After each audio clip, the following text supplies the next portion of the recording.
Nope, they can't hear me. Nope, nope. Oh Oh, they can no. hear me now. Oh no. Hello and welcome back to another episode of Hello. Candlekeep Mysteries, the Seal Pages of Verglas.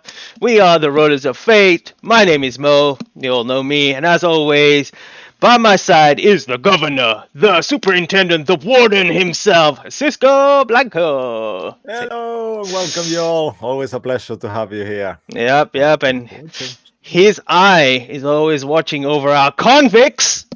It's Joey, Mark, Ross, Andy, Luke, and Lucky. Say hello, fearless heroes. Hello. Do you hear Hello. me? Yes. Before we begin, Hello, fearless heroes. that's a bit of a Some, delay. someone had to. Uh, Someone had to. Take this. You'll need it. I have a little announcement. I just want to give a little shout out. Before we begin our session, I just want to say a big happy birthday to my son, whose birthday just went on Sunday. Yay! He's now 2. Happy birthday. And it Happy is my birthday! wife's birthday today. I know I am sad. I am Yay! here, yes, playing, but she allowed me to play. And I just want to say a big happy birthday to both of them. And I love you both very much. So Oh, that's a shout out to them. But after that, I guess I'll just move to yeah. the announcements. Cisco, take it away. Yes. Happy birthday, Nahini. That's the first one. And you Yeah. forgot my son's name? Great. Okay. And Akim. Okay, I good. didn't forget. Fair Yeah. enough. Happy birthday to them both. Yeah. Thank you. You are Thank the best husband ever. Yeah. Very lucky to have you, and likewise, very nice couple. All right. For those of you who are new to the stream and have not watched our previous episodes, you can check us out on Twitch right after this, or on our YouTube channel at Rollets of Fate D&D, where you can find all our previous episodes, including the eye of observation that is actually thriving on the left eye at the moment for some reason, and Dining on Barovia that we have been a little bit on and off. I'm sorry for that, guys, but we will definitely be this Sunday playing, and yeah, it's gonna be chaos as always. For those of you who want to send us any fan art or any email or anything regarding any queries or anything you might have, we do have our Rollets of Fate D&D at gmail.com that you can do that there. Also, we have a Twitter at Fate D&D where you will see our schedules and some D&D news sometimes. And as always, a content warning: our streams can get a little bit gory and it's inappropriate at times, perhaps. So please feel free to leave and come back, and we will still be here. And lastly, as always, please give us a follow if you haven't done already. It will help us a lot to spread our stream out, and we will be kindly grateful. All right, back to you, Mo, and thank you. Great, thank you, Cisco. Okay, if that is everything, I'm just opening my notes, everyone. Thanks to the players for being here, and thanks for everyone watching at home. Please settle down as we find out what mysteries shall be revealed today.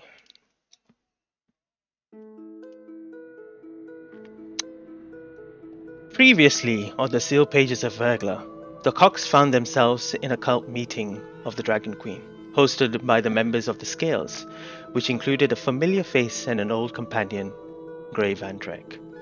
However, this was cut short as bursting into the warehouse was a faction of Waterdeep that put a stop to this parade. Desdemona, the Minotaur, and Grey Van Drek and other cult members teleported away, and other attendees also managed to escape, but many were captured, including the Cox. Taken to a remote island off the shores of Waterdeep, known as Evermore Prison, where the attendees of the cult meeting were imprisoned and interrogated for information. The Cox were kept locked up for 19 days before each were interrogated separately. Compelled within a zone of truth, the residents of Candlekeep and the Cox Seekers revealed the information about themselves and the intentions at this meeting. While some were set free from their shackles, others were sent back into the depths of Evermore Prison to wait for their judgment. Errol met up with his old friend and teacher, Dr. Hugret, and explained to him and some of his companions that this was more bigger than they had anticipated, and the involvement of Max Horrigan could help with stopping the scales of the Dragon Queen. Yagu and Ruin were left in the prison while the rest were allowed to return to the comforts of hospitality. And as they wait for the next set of events to occur, there was a knock on the door, and stepping through with a tray of tea and biscuits was Albert Copperworth, butler to the Lockwood family. And this is kind of where we will start the story today. As Alfred walks into the door. Where was the joke? What joke? Nothing. Bad. Alfred takes off his hat and places. Seekers. Yeah. Alfred takes off his hat and places it on his chest, and he's about to seek. But before he does, Bruce, make a fate roll. But before you make the fate roll as well, this fate roll is a very important one, Bruce. This one will determine your father's fate. What?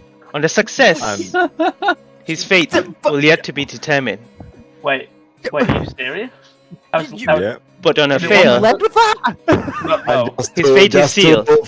For disclaimer, I might not or yet agree to it. Well, This sounds like No. Saw. and his I thread was- to this world will be snipped. How do you If feel? it- if Oh it's wait, Andy, how do you feel Oh, about there's that? a cock joke. There's a cock joke. No, cock jokes. Andy, It's fine. It's I fine. 100% Good to know. believe in you, buddy. You got this. Okay, you may choose to make this hidden roll to us GMs as a fate roll, and then the story will continue. Actually, if you could do that better. If it's Yeah? Okay. I'm So not just- entirely yeah. sure I can keep my face straight, but I will try. So, No time uh, loop. Does that mean that it can't be made at advantage and we can't give him inspirations? To no, roll? I'm gonna leave it just to. By the way, could we make it a true 50-50 where it's 10 and under is fail and 11 and above is success. Sure, we can have it this time. Yeah. Right. All right. To make it sure, 50. Let's That's And, flip uh, the coin. And just for an incentive, if your face remains straight and they are not able to determine the role, you'll get an inspiration for being a Oh, really this good is actor. game. You're making this harder for me now. Watch his eyebrows. Watch his eyebrows. What you Let's do. watch on this way. Mo, when you were saying fate roll, the first thing I thought was, oh, this is gonna kill his dad. That's the first thing I thought. I'm so bad. I'm so mean. I'm so My dad's sorry. had a heart attack. We'll see. Going to mention it, and then you were like, oh, this will kill your dad. Right. I've selected my character sheet to go to GM. Will that affect the sort of like the rolls that you pick off of the screen on Roll20? As long as it says to GM, it should go to GM. Okay, I'll roll this D4. Can anyone see that apart from? Yep. Yes. Yeah, we could see That's that. good yeah. test. Okay. Yeah. Oh, Okay. I see it now. GM. There we go. GM button. All right. Try again. I'm ready Try for the this. try the D4 again. Try it again. Sure. Yeah, just in Sure. case. I just realised I have the stream open. I should Okay. probably not look. So, Yeah. can anyone see that? Oh yeah, don't No. look at the stream. Only we Yeah, can. don't We look. can. We can. I didn't get Yeah. get the noise either, so it's not there. Yeah, Okay, it's not there grand, for us okay. players. Here we go. Let's go. Hi, Goo. Because I'm saying that. Here we go. I'm nervous. I don't even know what it's about. I'm completely optimistic about this. Thankfully, he gave me a chance to like put my phone into chat only mode, so I'm good. Okay, that's me rolled. Oh, Alright. Okay. All right. Okay, and you get a point of inspiration. I feel like I know Don't what owe that, happened. and don't owe that. Wait, can lucky. I challenge it to see if I get the inspiration from him? No, just leave it alone. Let's How move greedy on. are you, Shut your man? mouth, Lucky. Let's move on. Cool. No, I'm sorry, Okay. that was a bad joke. Here we go. Alfred takes off his hat and places it on his chest. And as he looks up towards Bruce, you look back and you see the face of a man who has lost a companion, who has lost a friend. Alfred, what are you doing here? Is everything all right? Master Bruce, I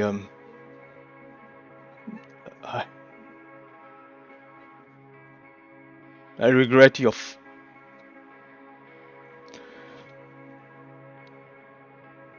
Bruce stands up at this point. He's like, "What's wrong? What?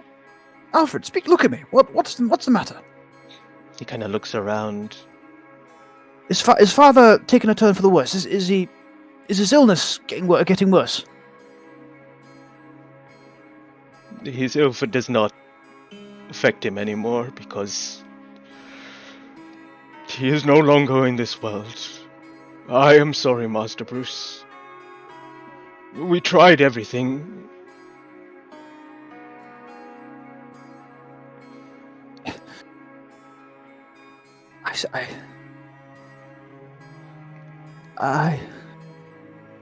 I see.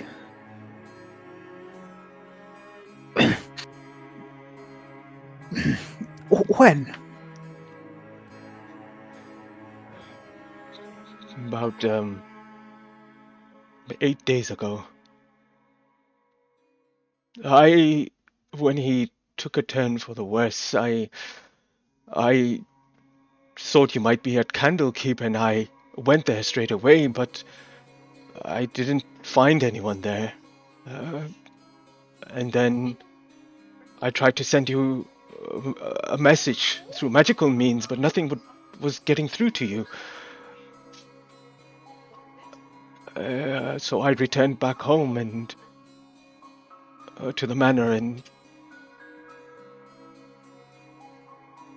we tried over and over, but no messages could be reached to you. We didn't know where you were, and now that I know that you were locked up here, I understand why. Bruce is he's looking down, sort of staring off in the distance. He just stunned is the best description for it. It's almost almost impassive shock, and he slumps into his chair like he just taken a very grievous wound. I mean, you've all seen him take hits that should have killed him, and he just walked on. This was something else. I see.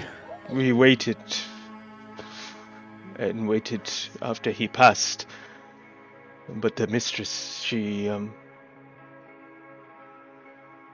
asked for his funeral to take place. Many came, many of his friends.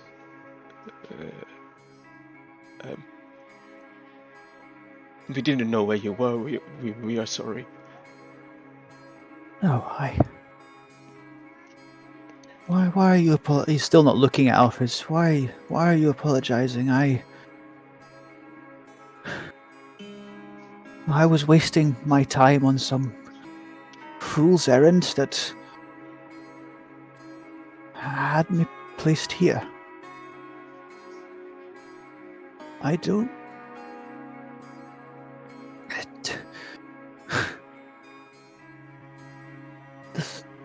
He's really gone.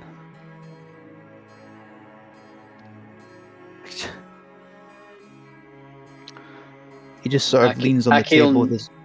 Sorry, Aki will kneel down next to you and put one hand on your knee and just not say anything.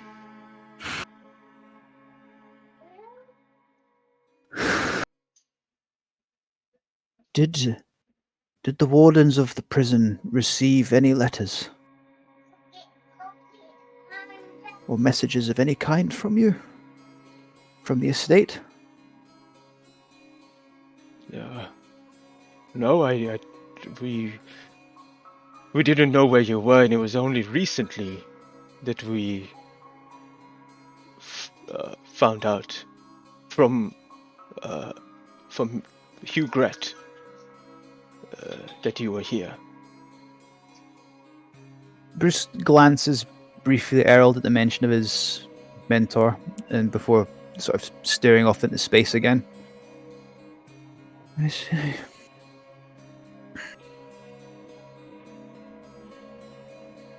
I suppose there was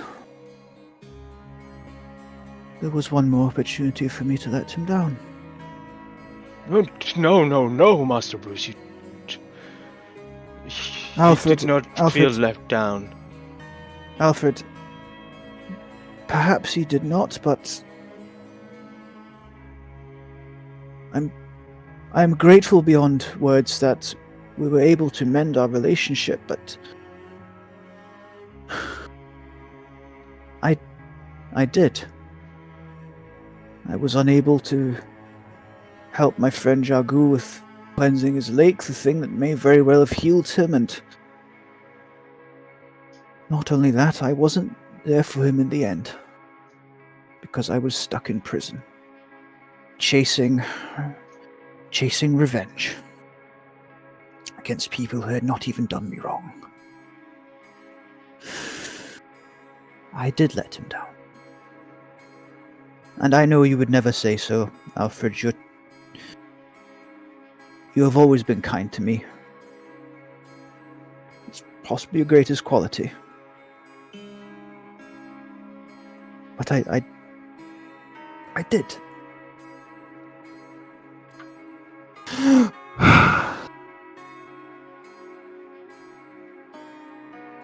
I don't know what to do.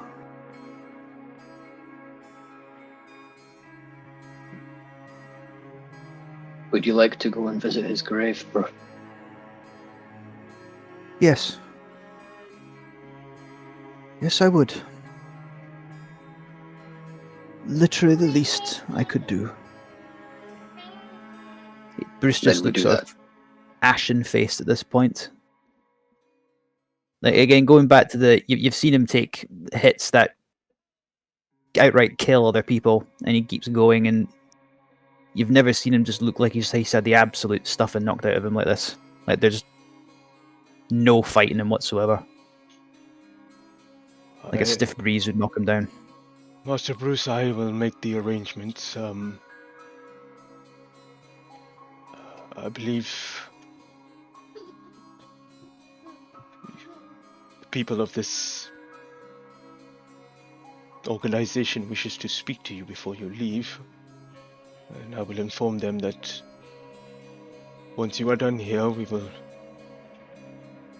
teleport there. Of course. I can deal with what they have to say if you would like some time. No, I need to hear it. If nothing else. Thank you. Alfred. Of course. Yes, Master Bruce. I would wish to ask two things of you. One of them is the only command I will ever give you in both mine or your life. You're to stop calling me Master Bruce. I'm not your master. I've never been your master, and I would very much like if you would call me Bruce. If it is not something you wish to do, it is the only order I will ever give you. Secondly, were the deeds in order for Toby to inherit, and will his mother be the regent until he comes of age? Or is there anything I'm required to do in the meantime? Actually, you see him put his hand out in his pocket, pulls out a piece of paper, fairly thick, and he passes him.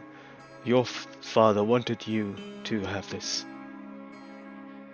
Bruce will reach out and take it, and he'll have a look at it and... hang on. Is it a fairly lengthy note? No, I can tell you what it says inside. There's nothing to in terms of text to give you. But as you read it along, sorry, go ahead, Joey. You wanted to say I was something? going to say, if you need help reading it, I'd be more than happy to help you, Bruce. I appreciate that. Of course.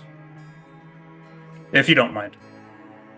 I'm not No, gonna- Bruce just says I appreciate that. And Errol will look alongside and... Well, go ahead. Okay. Well, it is long, lengthy, kind of lengthy deeds to the house, and it is to Bruce, who will inherit the Lockwood Manor. There is also a other possessions that have been left behind for his name, but they are at the Lockwood Manor. So is this possessions specifically, or is it the title of Lord Lockwood? Never thought about that. Yeah. No. Because I know Bruce did make You it. wanna make another fair roll? I don't know what's a success here or not, if I'm being honest. No, because, I like, think Bruce made it clear- he's left you only the home because of your Yeah, I will- desire and wish. The house I is will yours, think Right. that he will have Okay. leave it to Okay. Toby as well. based on your Oh, wishes. sure, yeah. Yeah, because he wanted to leave. He wanted to relinquish his claim as the heir and to give it to Toby. Because as far as Bruce is concerned, he is not cut out for noble life. Certainly not being the lord of the house.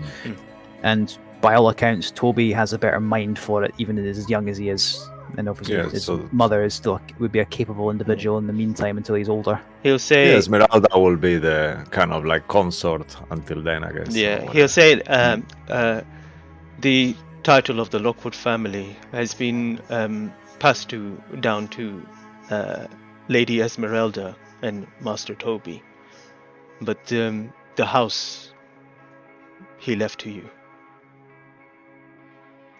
I see. Yes, I'd very much like to go as soon as possible. Of course, Bruce. He looks up at Alfred at that and gives him a small but very sincere smile. I will go and make the arrangements now. And you see him Thank you. kind of turn around, open the door, and leave the room. Is Professor Gret still there? No, Did he was leave? gone. He was took gone off. at the moment, yeah, as well. Okay. Yep. Harold, I must remember to thank the professor. I'm sure he would greatly appreciate it. And Bruce, I'm very sorry. And Errol will give him a hug. Bruce is okay. It's kind of stiff in it. It's like he's still only half there. That's fine. Yep. I don't know. I am the last of my father's line. Well, you still have Toby. You still have your brother. True. I'm being a fool. I'm speaking entirely in terms of blood and lineage. I know I should know better by now. Old habits. Old lessons drummed into me when I was a boy. Remember what I said to your father when we met him. Blood is not what makes family. I remember. I don't think anyone's ever spoken. I don't know how you spoke down to him and level with him at the same time. Well, I'm very tall. That's a stupid joke, Aki.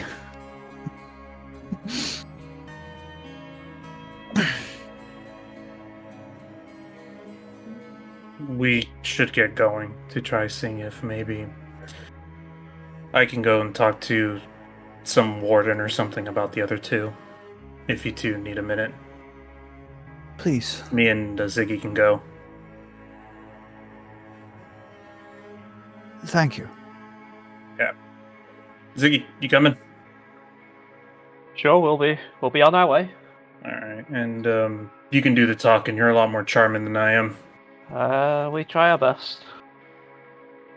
And Harold's gonna walk off and see if he can find any receptionist or person of authority in the, I'm assuming, common area where they're at.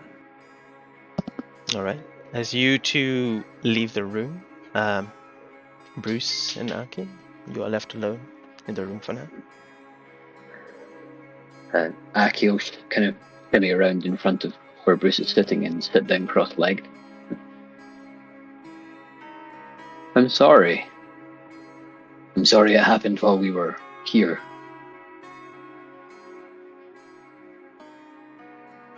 No, it's my fault. I wanted to go to that cult meeting. I wanted to. I didn't. I can't remember. Oh, we lost you, Andy.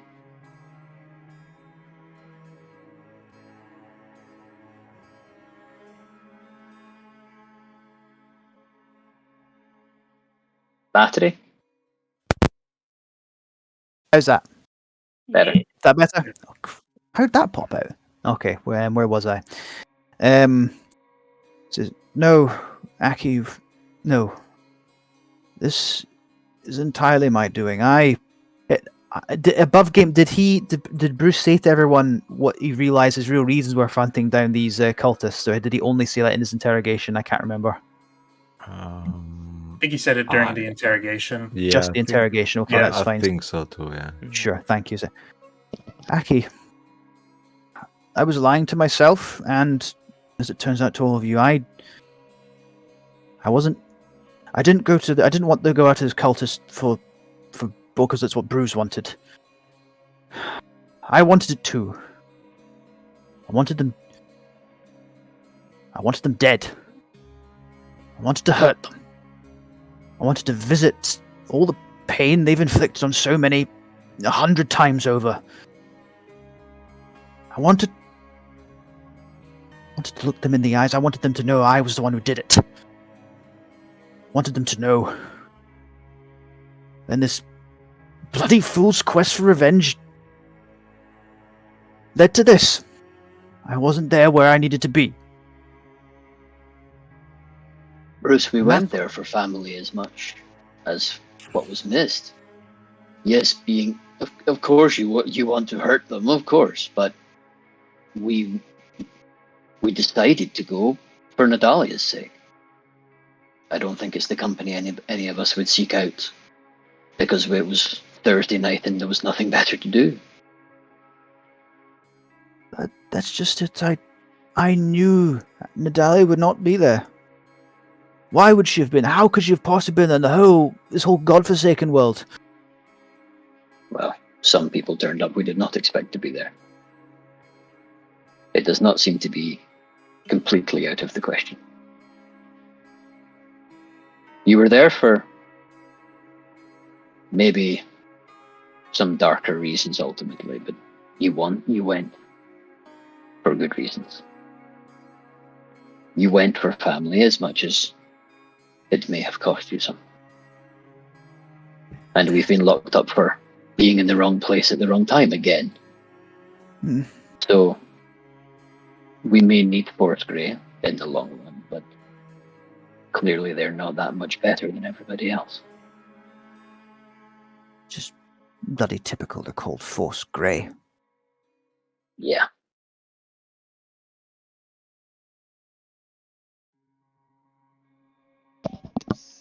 I never thought that anything could kill my father. You know how stupid that sounds? Oh, none of us think this.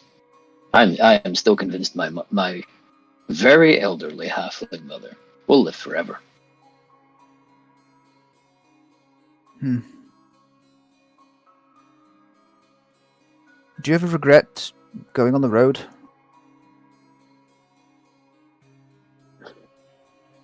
No. But I was already there. I changed company. And it is not a lifestyle that keeps people bonded together if they don't want to be. Roads are for journeys. You know, you don't worry that you can't be where you need to be because you're too far. Not all at the same time, but I'm working on it. I'm sure I will develop a trick that lets me be somewhere very quickly if I must. But for now, I guess we need to wait for the old butler to do that for us. Yes.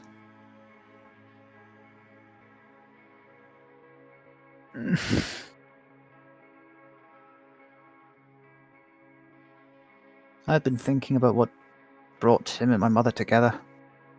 They always seemed so unalike. Genuinely. My father was a capable enough individual, but thinking about it now, you could never push back against the man. At least I never could. I saw so many people just give way to his demands over and over again, and I wondered, how does he do that? I think, but with my mother, there was no give. Ever. She always pushed back. And I don't mean any physicality or anything. My mother probably, if she got her hands on it, probably could have folded him like a deck chair, but it was like the two immovable, unstoppable forces.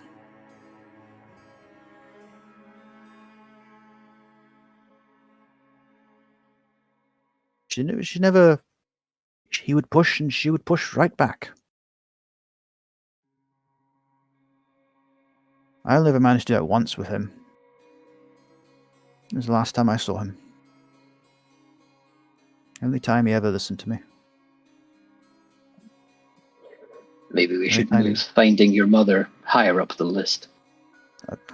I don't know if you remember, my mother died of natural causes quite a few years ago.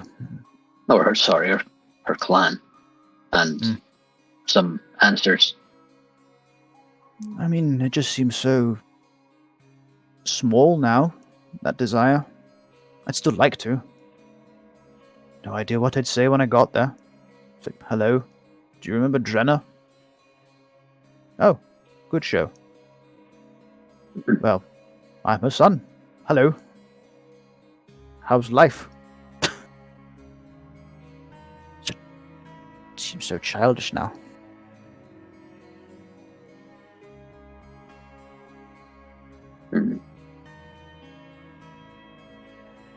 I need to tell Yagu as well. I don't intend on going back on what I said I would do for him. I would help him cleanse his home.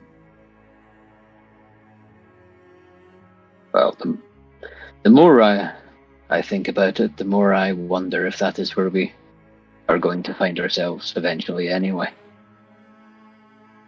I've been wondering if Nadalia is there, if this is where they congregated and were they something to do with the hole or the bottom.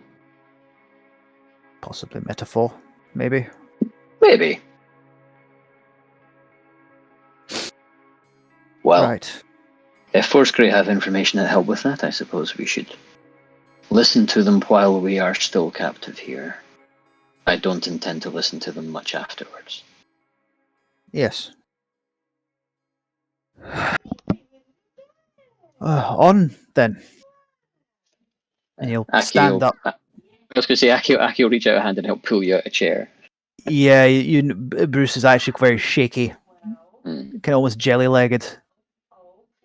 He stands up straight, or at least tries to look as almost stern as he can be. So, onward then. To the Silver Marches. To home. Haven't been there in 11, 12 years now. At your house. Oh, God, you're right. Hey, I've never had one of those. It should be interesting. It's not all it's cracked up to be, honestly. That's such a privileged thing to say. Unbelievable. Aki will lead him out of the room. Yeah. Okay. While this is you're happening... You're almost directing him as well, because he's still kind of...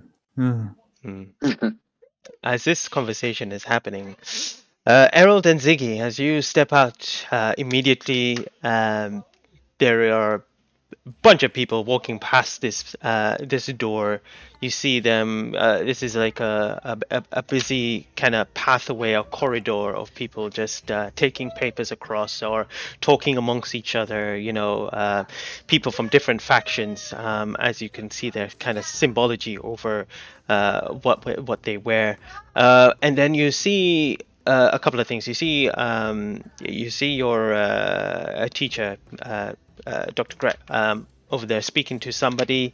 At the same time, you see Ruin and Yagu still in shackles and being escorted up these stairs.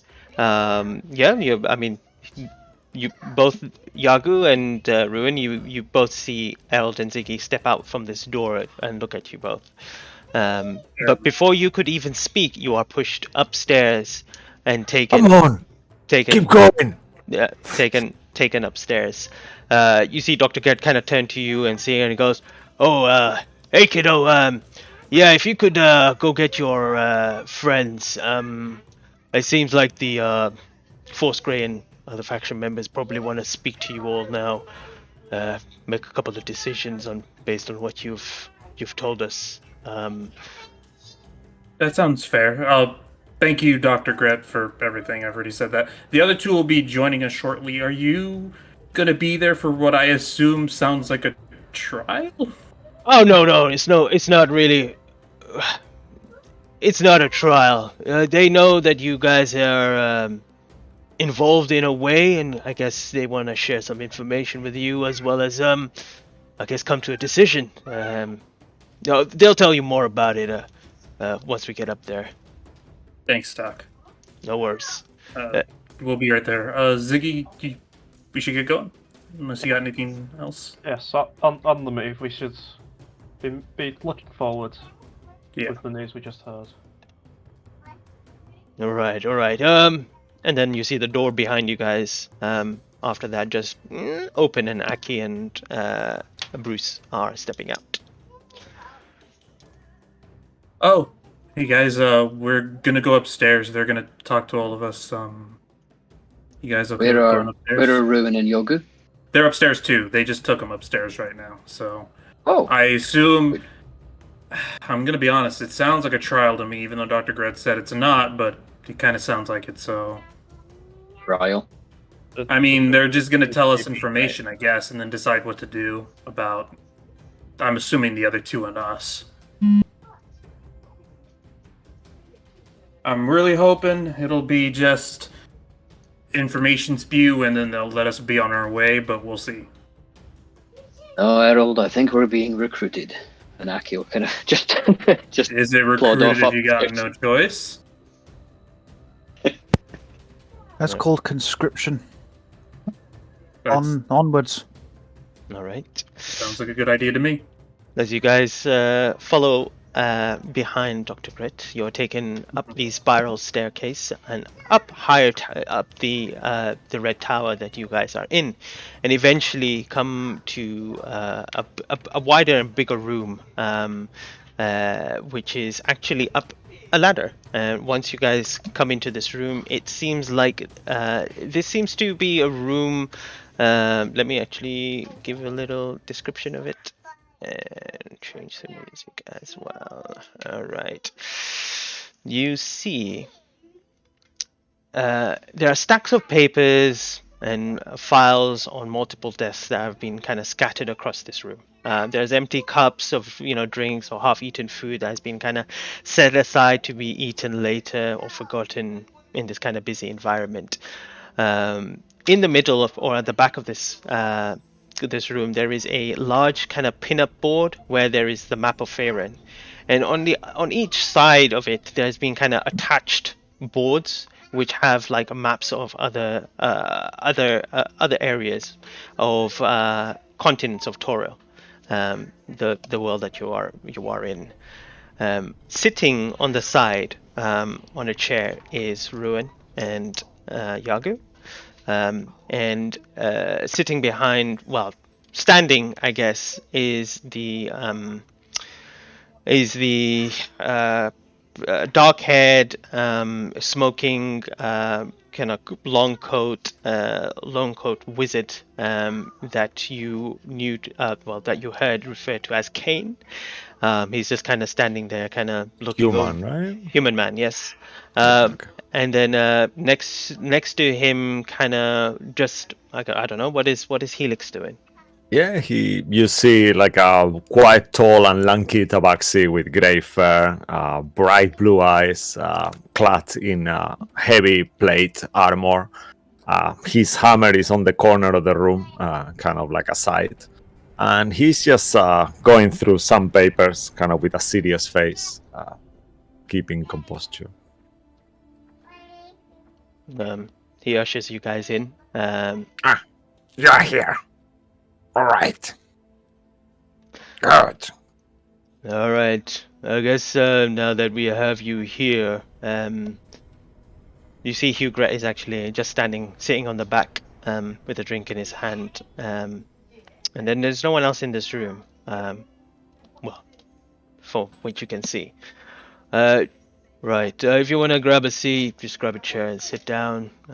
Otherwise, we can start this conversation. I just want to first tell you all that you're all not here kept. Well, the four of you over here are not here kept captive or anything. You may choose to leave whenever you want, but I think you should hear what we have to say first about your friends.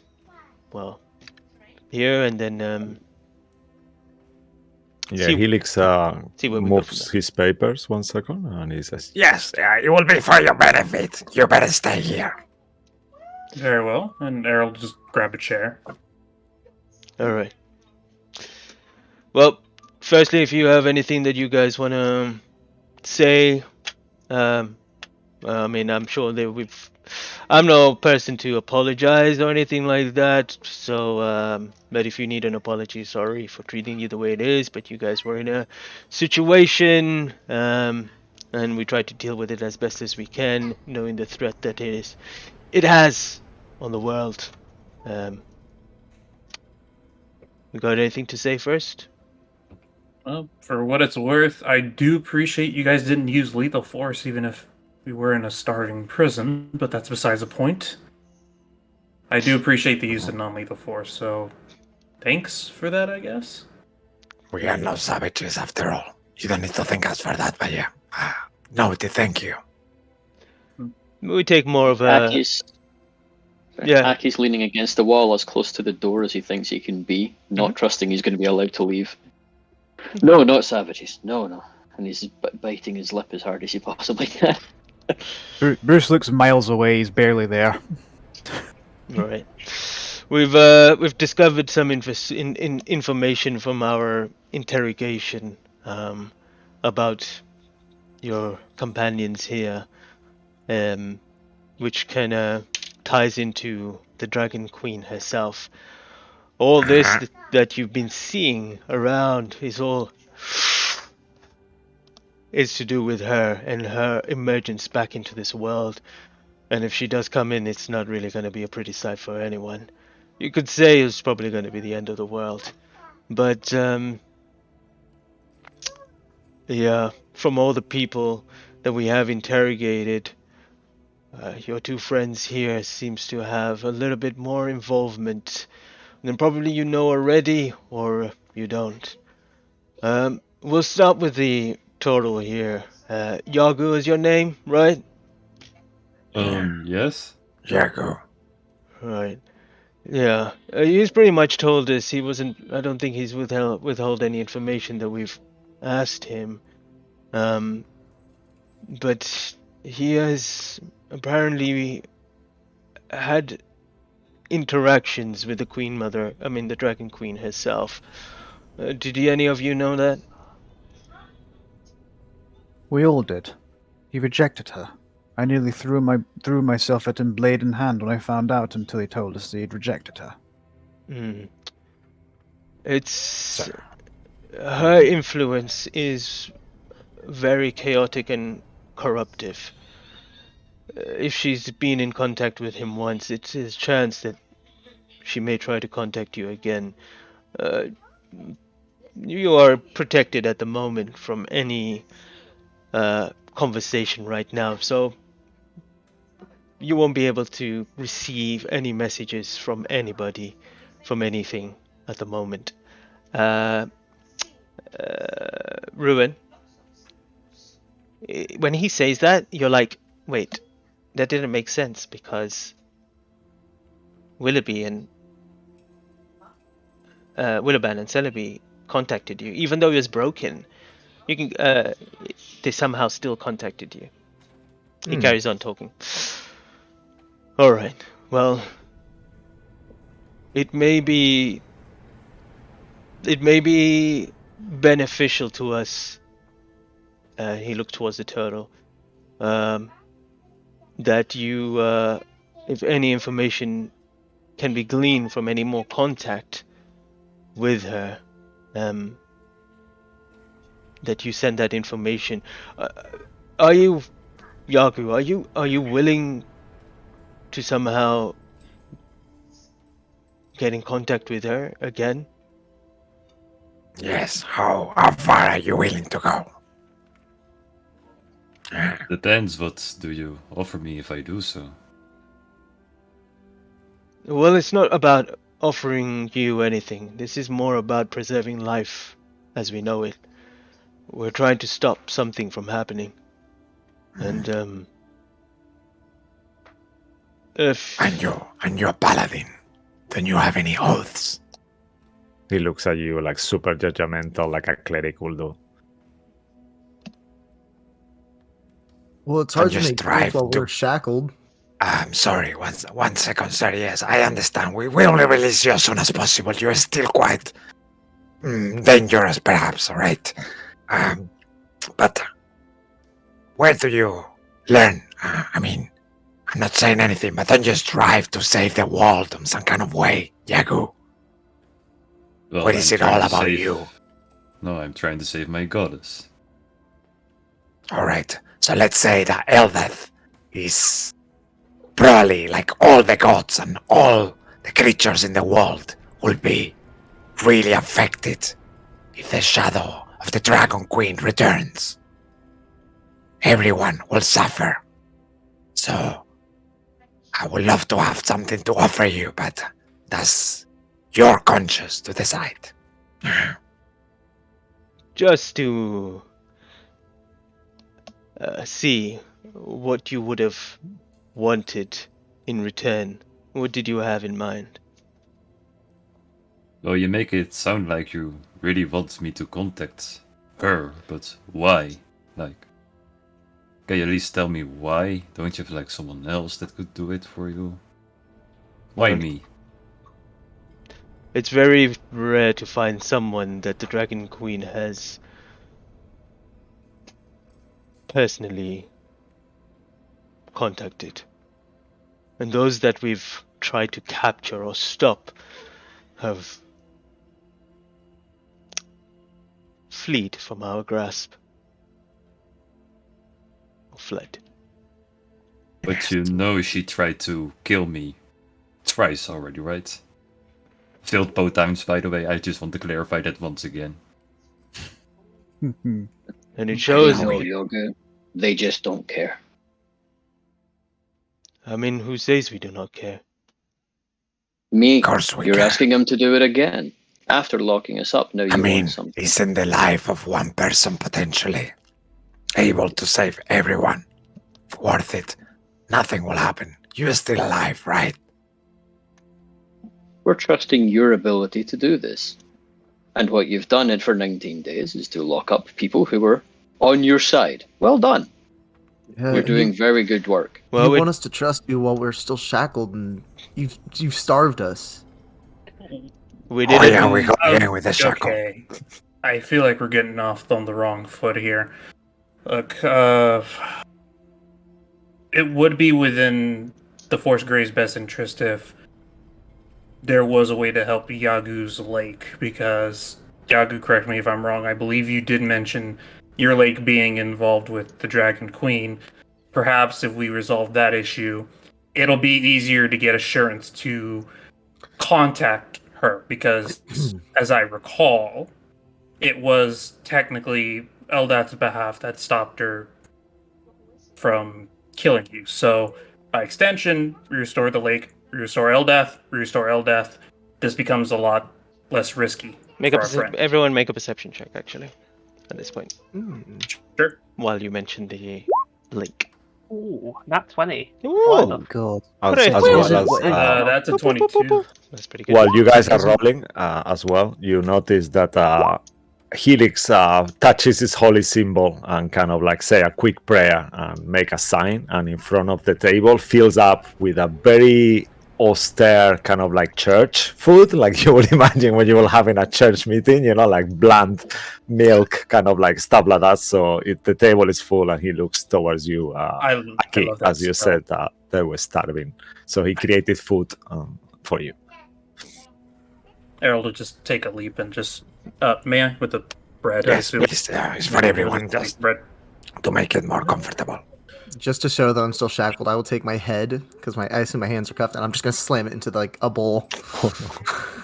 Ignis, could Yeah, I'm I sorry, Ignis, but at the moment, until you are proven innocent, it's a precaution. But could you loosen the shackles? He will say to a guard. Just make the chain longer so he can reach for food, okay? Fair enough. Ziggy, Errol, and Aki. At the mention of the lake, you see on the board behind where this, everything's kind of pinned, kind of an investigation board.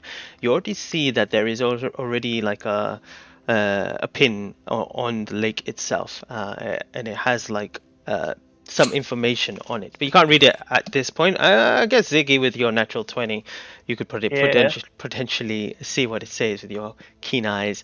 It says excavation of a lake in the marshlands of Thar. It says seems to have been they seem to be have been looking for something in the land. They have destroyed the lake there in search of something. There's still scale members that remain there from what we have been told from our sources. Or either they have found something or protecting something from being found. Yeah, okay. Can you just quickly send me that in private so I can rewrite it?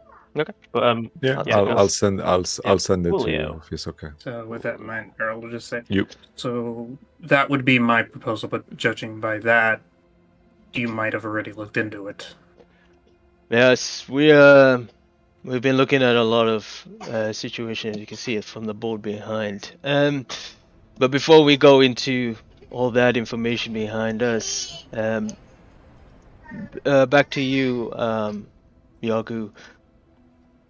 The reason why, and this is just being me being quite blunt, we are in thin. Numbers are thin. It does seem like we've got a lot of people here, but it's not enough. Well, these scale members, they're everywhere. They're putting their influence, trying to sway people,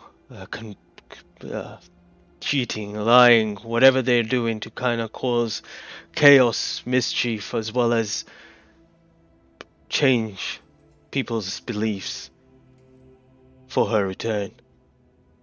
We need a way in somehow. And we don't know yet what we could do with your connection with her, but it could be a way in. Once again, I would like to remind you that we don't have a really good connection, me and Tiamat. Oh, don't say her name. Please. Shadow Queen. She can hear you. Every time someone says their name, some of the gods can hear you. They can get empowered by it, or different things. Oh, sorry, I thought you just mentioned that you couldn't get messaged through, but... She's a god. This is a godly power. And There is limits. Okay, sorry. No, it's Shadow alright. Person, yeah. Shadow Queen, yeah. Queen. Can I call her mother? Because that's what she Yes, told me. Dragon Mother or Mother as well. Yeah, that will work. Yeah. Cool. Please keep going. So you say your connection is a bit dangerous, right? That's what you feel, right? Well, first time she betrayed me by pretending she was Eldot. Second time I kind of disobeyed her, that made her angry, tried to kill me. And then the third time, it was more of a, oh wait, my friends are right, so I better break this Tiamat emblem. We don't know why, but obviously she's got some kind of interest on you. And it's a two-way communication. Once you open this kind of line with high powerful deities, then they are able to contact you and otherwise. But normally, it will require for you to have something of her. Do you have something of her?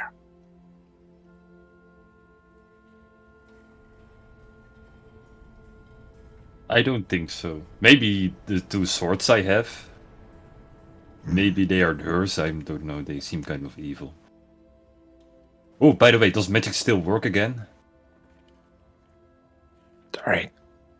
Yeah, I was wondering if Aki could shoot a fireball at me. I'm curious if I take even more damage now. I'm not attuned to the swords anymore. Oh, I will But rather that's maybe if you for did that. later, yeah. Yeah, that will be better. Kane, what do you think about this?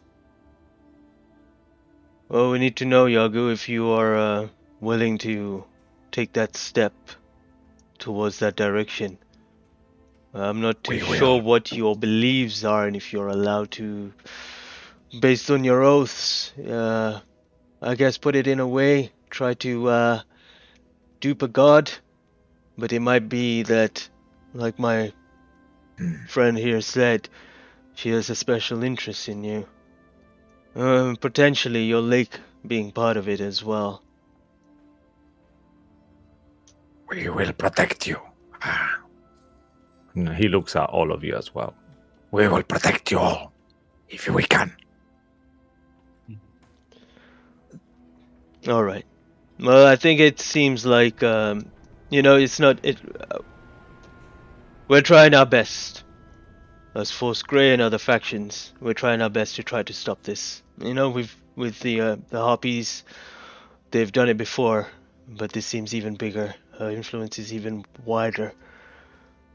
You mean the Harpers, yeah? Sorry, the Harpers, whatever. But it will be cool if they were Harpies, though.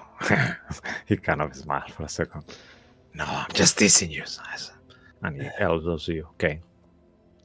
He walks up to Yagu, gets the key, takes the shackles off. You all are kind of part of this now, in a way.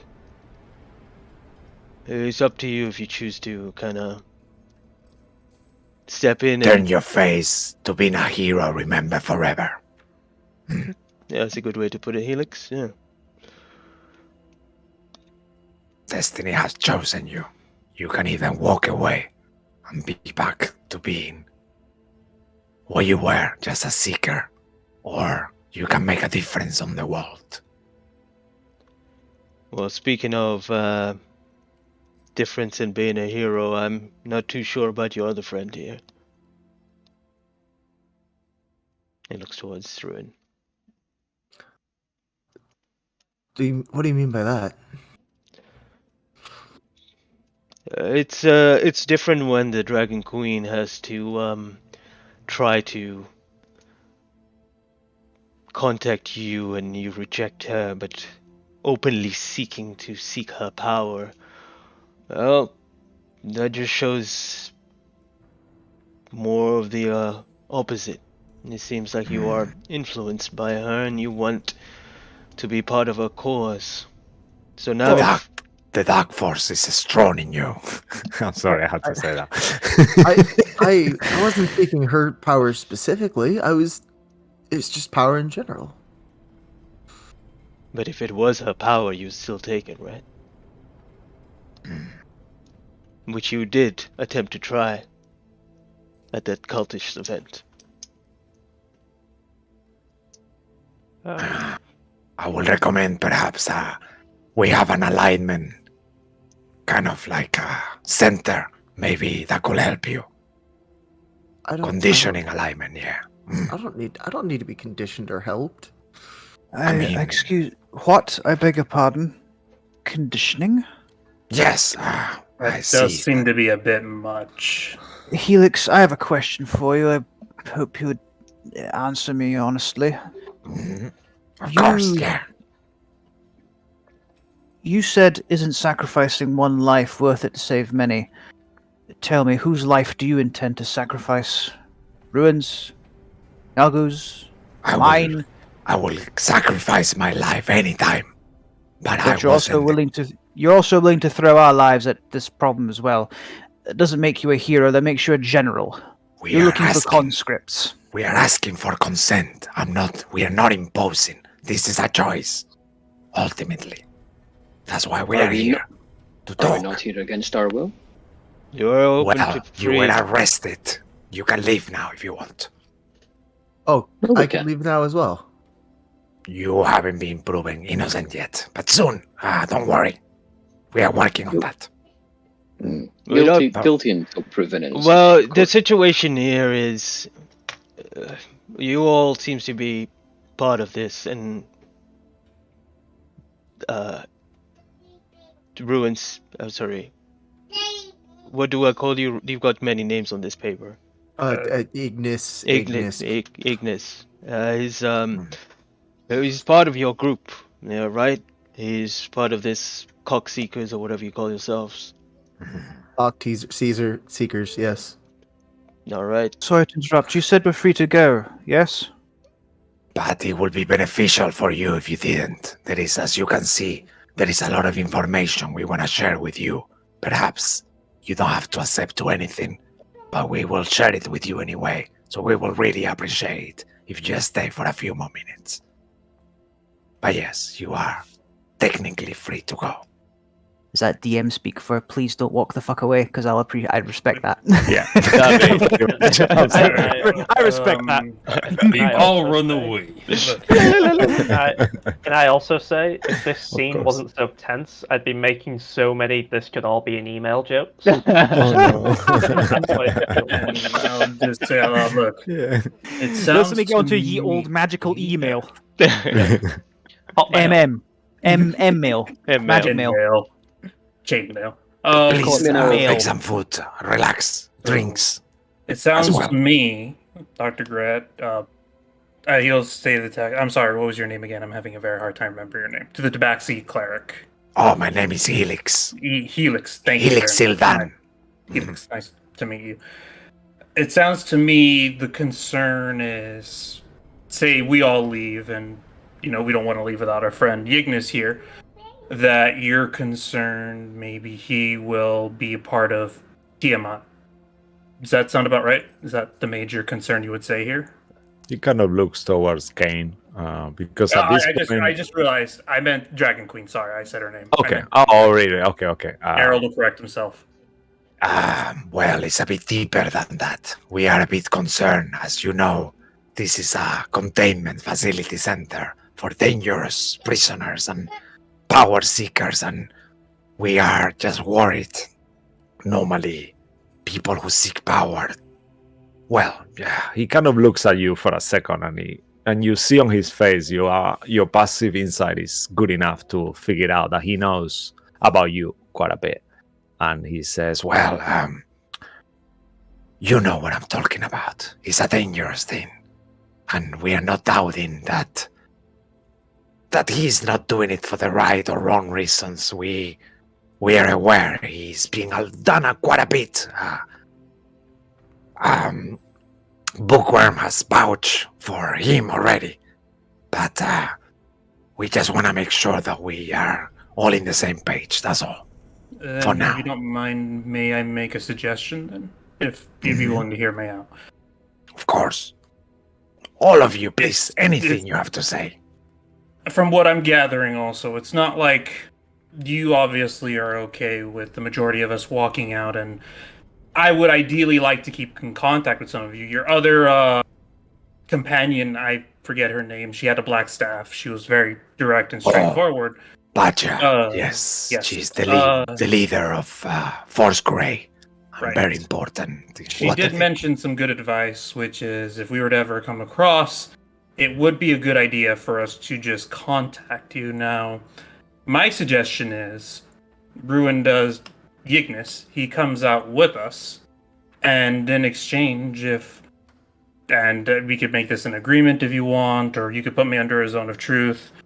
If, say, there were any further concerns, such as the incident that was with him wanting power from the Dragon Queen, or him saying, hey guys, peace out, I'm going to be part of the Dragon Queen, we can contact you all, and you've proven that you've easily have the means to bind all of us. So I guess what I'm saying is, if there's a compromise of he can come with us, but we can keep him under monitor for you guys in case.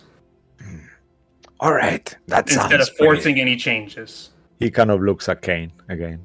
Kane is about to speak, but then you hear Dr. Gret from the back, and he says, And Well, kiddo, I'm still a bit confused about his situation. What he's about. He says he's a dragon. Obviously, you guys said you've seen him turn into a dragon. I mean, I believe you guys, but what does that even mean? How is he the way he is? There's a lot Dr. of Greg, there's a lot of question marks. Ignis, as you any thoughts? just 1 second, quickly, Dr. Greg. We also detected on his neck, he's got some kind of containment kind of thing already. He's got some kind of a divine and infernal nature all together. Yes, So, it's quite strange. mm, What does that mean? Does he know? Do you know, Ignis? Oh, sorry, choking on food here. No, not really. I was tricked by 2 clerics. I already told you that. Well, You mentioned told one them. of the names. Willowban and Celebi. he kind of Helix makes a note. Willoughby and Celebi. Mm-hmm. All right, Can- we'll Kane says we'll look into that. Yeah, good luck finding them. If you do, let me know. Can I just add, on behalf of my companion, Ruin, Ignis, Flutterfoot, whatever you want to call him. Please not Flutterfuck. Flutterfoot, that's his preferred name. He isn't evil, he isn't power, he is power mad. However, he knows right from wrong. He wants to be better. He's just an idiot sometimes and will go to whatever power he sees. And is that a crime? I don't think so. Can I roll deception? Because I don't believe that, and I don't think you guys will too. Even Errol is looking at you like, Make really, a deception. man? Yeah. Make a deception check. Yeah. 26. No. Shit, I was hoping that was gonna go shit. Okay. Just think trying of to a plus check a 9, cleric. plus Good luck. 9 to that Hmm. roughly. But yeah. Kind of looks at you. He's So- not trying hard. I mean, I see your point, Ziggy. He's trying his best. Mhm. His best isn't all that good, but he's trying. We And will that's admirable.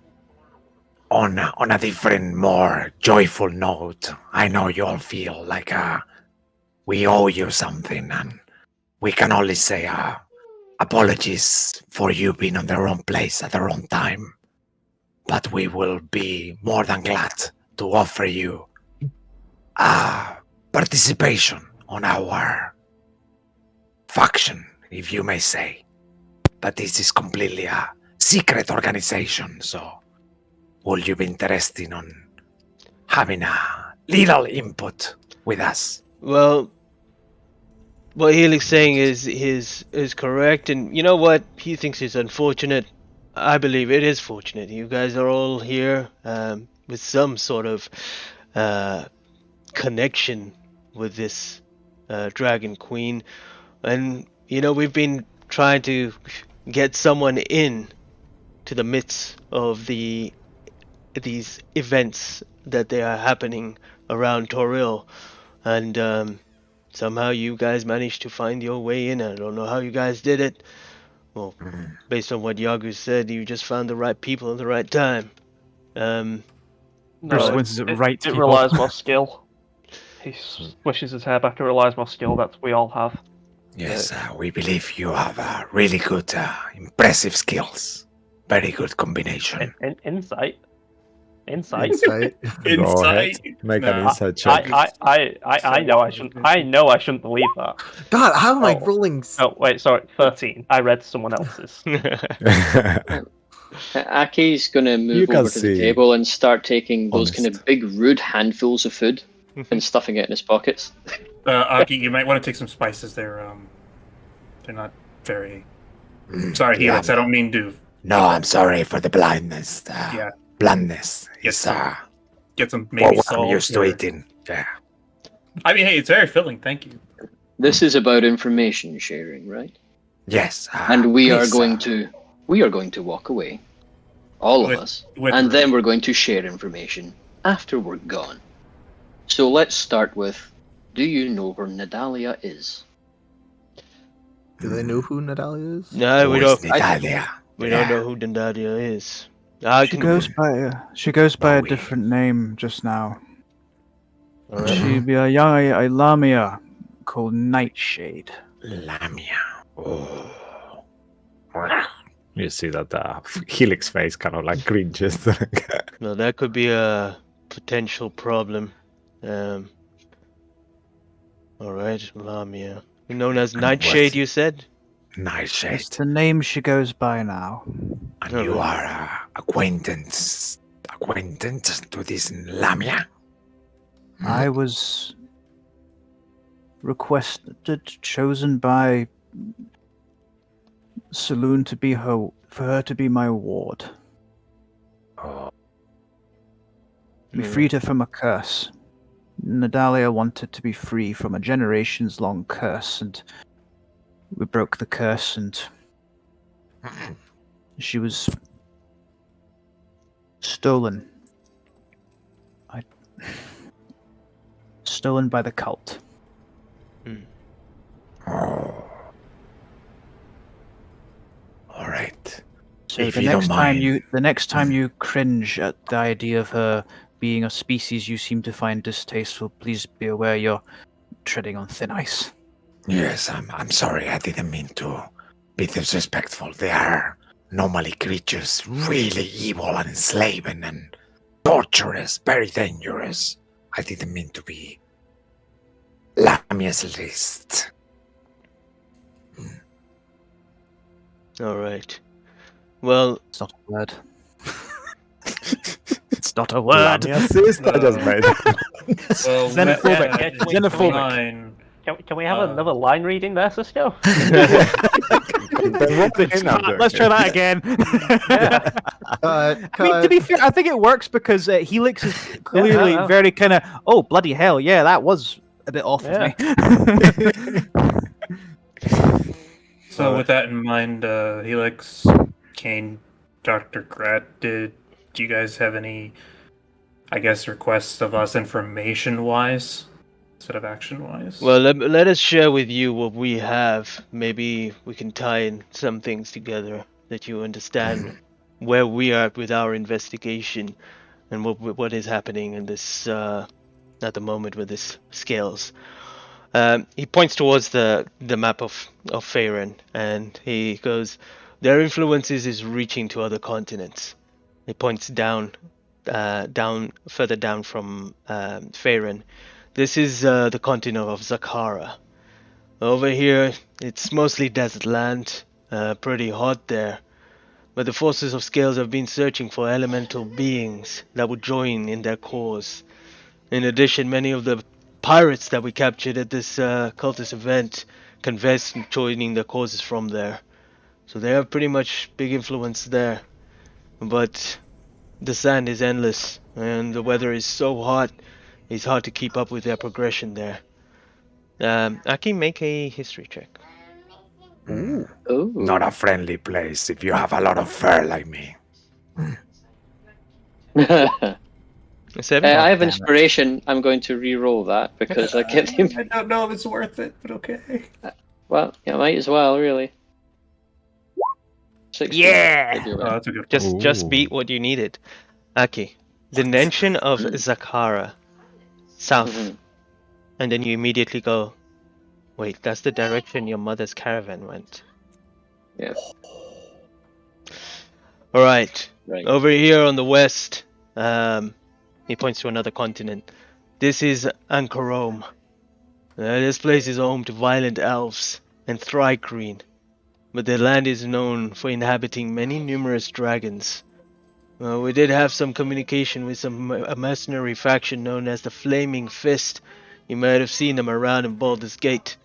They had a fort there called Fort Flame at this location, but they've kind of gone dark on us, and we've been trying to contact people there and people in the faction itself, but they've ignored us. That faction is a bit of a corrupted one, I would say. The money influences them quite easily, and I feel like their scales have managed to use money as a way to get them on their side. It's not really good for us.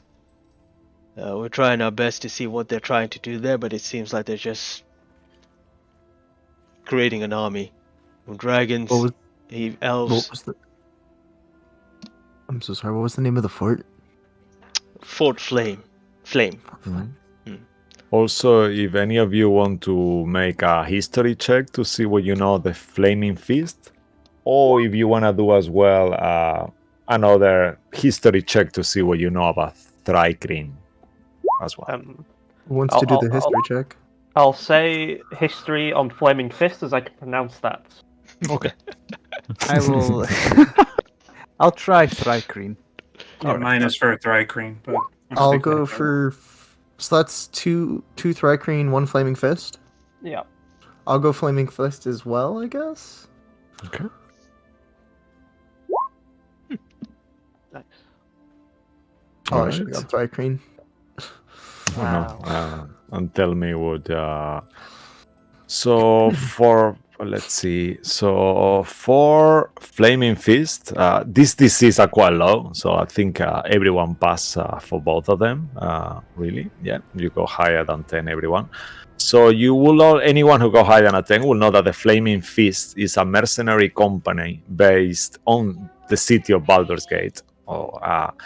The members normally serve as city guards, but they are like a huge regiment of mercenaries who serve in different parts of the continent. And the fact that some of them have been corrupted kind of makes sense as well, because these people, they fight for glory and victory and honor, but it's very self-centered. It's not necessarily for the greater being, but they are still a good alignment, definitely organization. The Thrycreen, anyone who go higher than 10, that is few of you. They are a race of 4 armed humanoid bugs. They live in lots of regions, normally desertic place. Lots of them are quite martial due to the many appendices, and they are able to change their caparas to different colors. They have a telepathic psionic ability as well, and they can be all different alignments, but they are very dangerous foes. Are they the ones who live in the desert regions to the south? Yeah. Mm-hmm. Oh no, they're the ones that live in the west. Oh, in the west, yeah. Ankarome. In Ankarome. Yeah. Ankarome, yeah. I feel like an idiot. I just realised what you guys are talking about. I know exactly what the Thrycreen are. I've been pronouncing it 13. That's why. I know exactly what you're talking about. Yeah. I'll put a picture there on the. Yeah, I know exactly what you're talking about. It's. I'm just an idiot. Right, and then he kind of points more in the center of Faerun. And he points to a quite close location to Candlekeep, just across, maybe in like a bunch of islands that are kind of left to Candlekeep. You've probably flown over them while you were going to the auction. These here are the Moonshay Isles. They're currently being a lot of trouble from the Northlanders over there. These are like, I guess, barbarians as well as other nomadic people that have been pillaging other settlements and monasteries in the mountains. There seem to be a recent incursion, or probably the influence from the scales to kind of cause a distraction, but the threat is real and is becoming out of control. Um, everyone can make another history check if they want. Mhm. Second. Apart, Oh Uh, gosh. apart some of you- from ruin. So Oh. we'll just cut that one off for you. Yeah. Oh my god. Dirty 20. Damn it, Bruce, you idiot! My other game has been set in the moon shells Actually- so often. Yagu as well, actually. Oh, not Yago or Errol either. Only Yeah, the rest of you. Wait, was Ziggy there as well? No, Hey, it's only. No, actually. Oh, okay. Oh, It's only Bruce wait. and Aki. When are we talking about? But then you guys made it when more.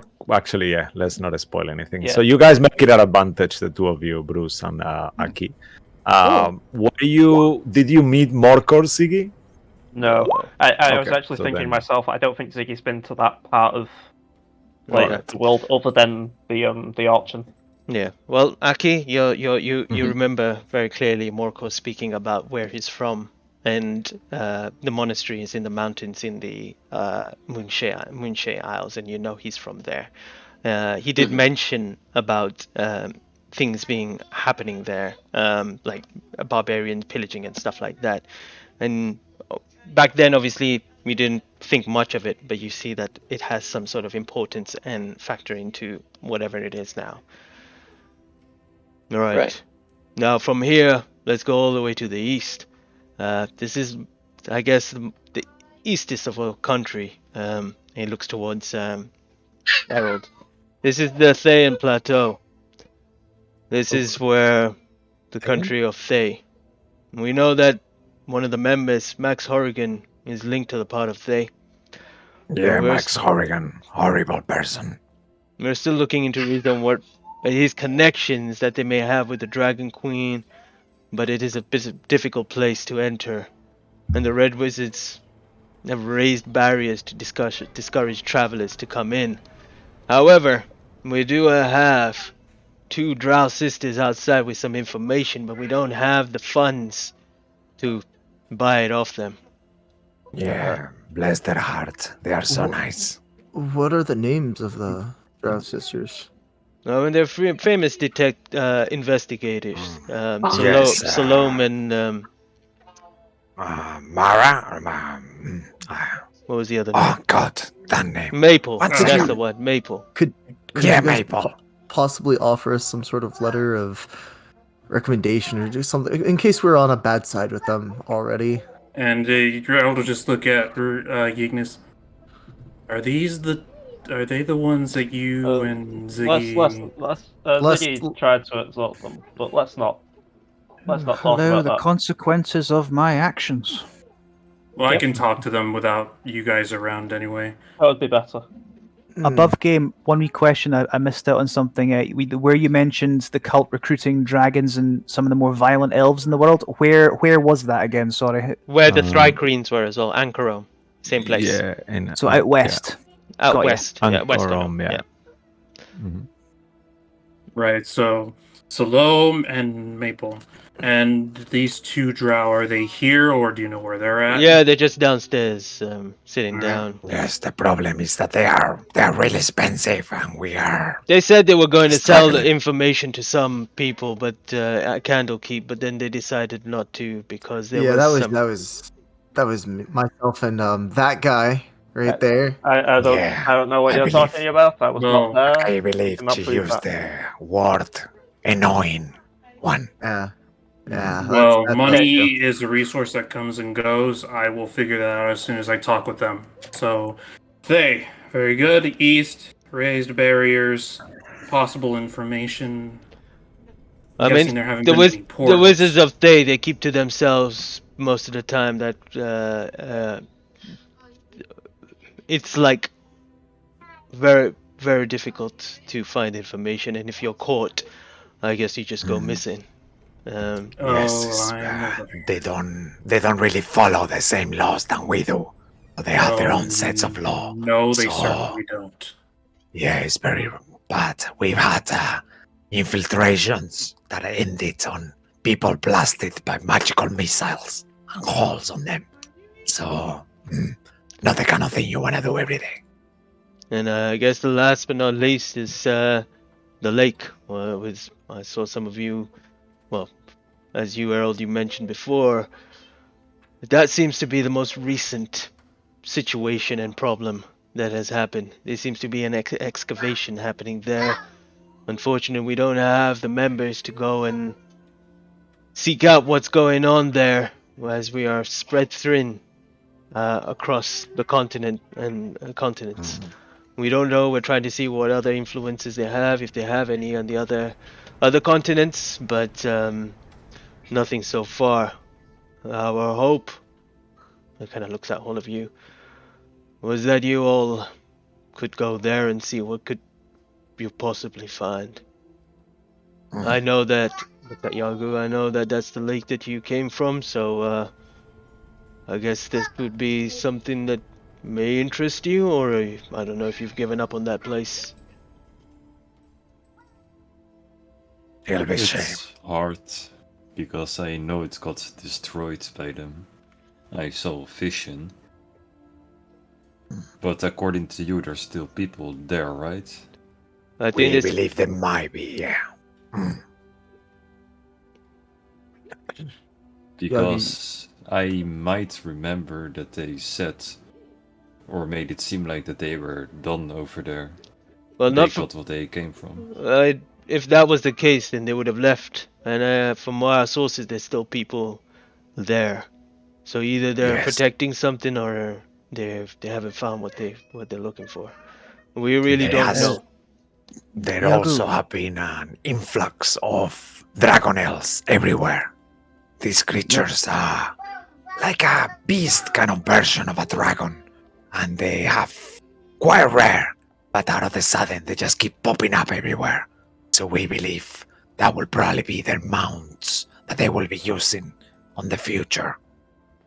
Yagu, Helix, Kane. One of the last letters I received from my father stated that my mother's clan was seen headed in that direction. Mhm. Oh, your mother's clan. Well, could I have the name of the clan, please? Elfbane. Oh, Elfbane. And they were going in which of the directions again, please? Towards Yagu's Lake is what he informed me of. Eldath's They're- Lake. They were a migratory, I believe they were a migratory clan. I might also have met some of the people from that clan, so All right. We at the moment don't have any agent there. As Kane mentioned, it's not that we don't have that many members, it's just a lot of locations and a lot of seats to follow. So we're struggling a little, and we will appreciate any help we can get. I think I'm best in saying, as a group, the lake is our situation, so I think that's something we will deal with. Oh, highly appreciated. We could actually go to that lake sooner rather than later. It'd be good for both Bruce to meet the Elfsbane clan, and Yagu, you could go home. It's close to your family manor, isn't it, Bruce? That's No, all we know? my I'm mixing you up. father's I'm mixing you up with the spa. my father's estate is to northwest of I'm Waterdeep, mixing it up.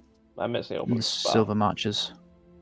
Well, we should also see if Salome and Maple, if they have information about the lake as well, not just about things. So we'll get some about that from them too if we can, and then we can head out to the lake, possibly. Just a side question to the DMs. Would I know if Willowben and Celebi are in that direction?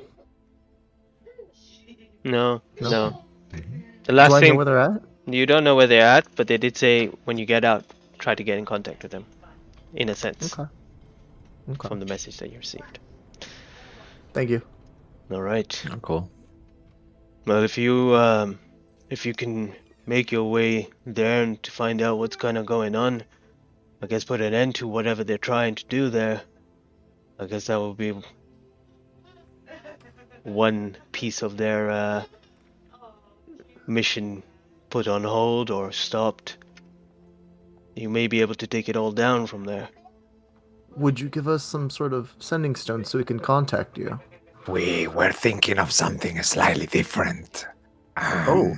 But it will have to be with your concern, and obviously there is some kind of disclaimer. Yeah, we would like you to sign if you were to have this device. Well, it doesn't require attunement. It's just a little pin that we will put on you, and you will be able to contact us once per day if things were to become very dangerous.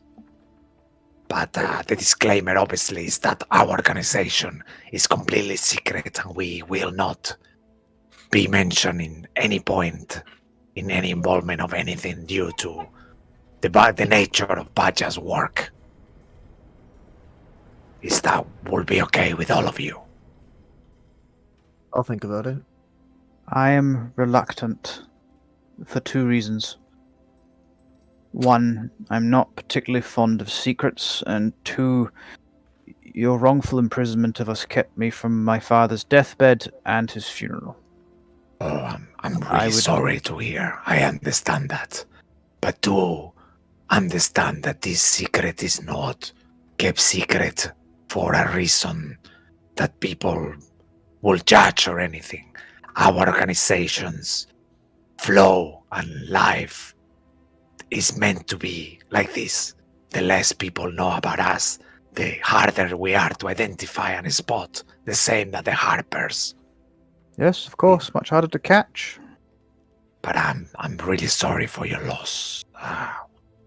Bruce, if I am, may I call you Bruce? That is my name. My condolences. Although, if we were Technically to fight... speaking, you were not wrongly imprisoned. You were the same place that all of these other cultists. I'm sorry it took so long. Let's have a compromise here. Instead of the pin, we'll take a sending stone. This gives you the secrecy, and this gives us the authority to contact you, because I'm feeling like things are kind of tense with the whole 19 days on top of other things. So The it's only not thing, that the sending stone we have will only contact us. And we could give you a set for all of you to use once. If you don't feel comfortable with our pin, that will Will siding make with you allow part us of to... it. Will siding with you allow us to take the fight to this cult?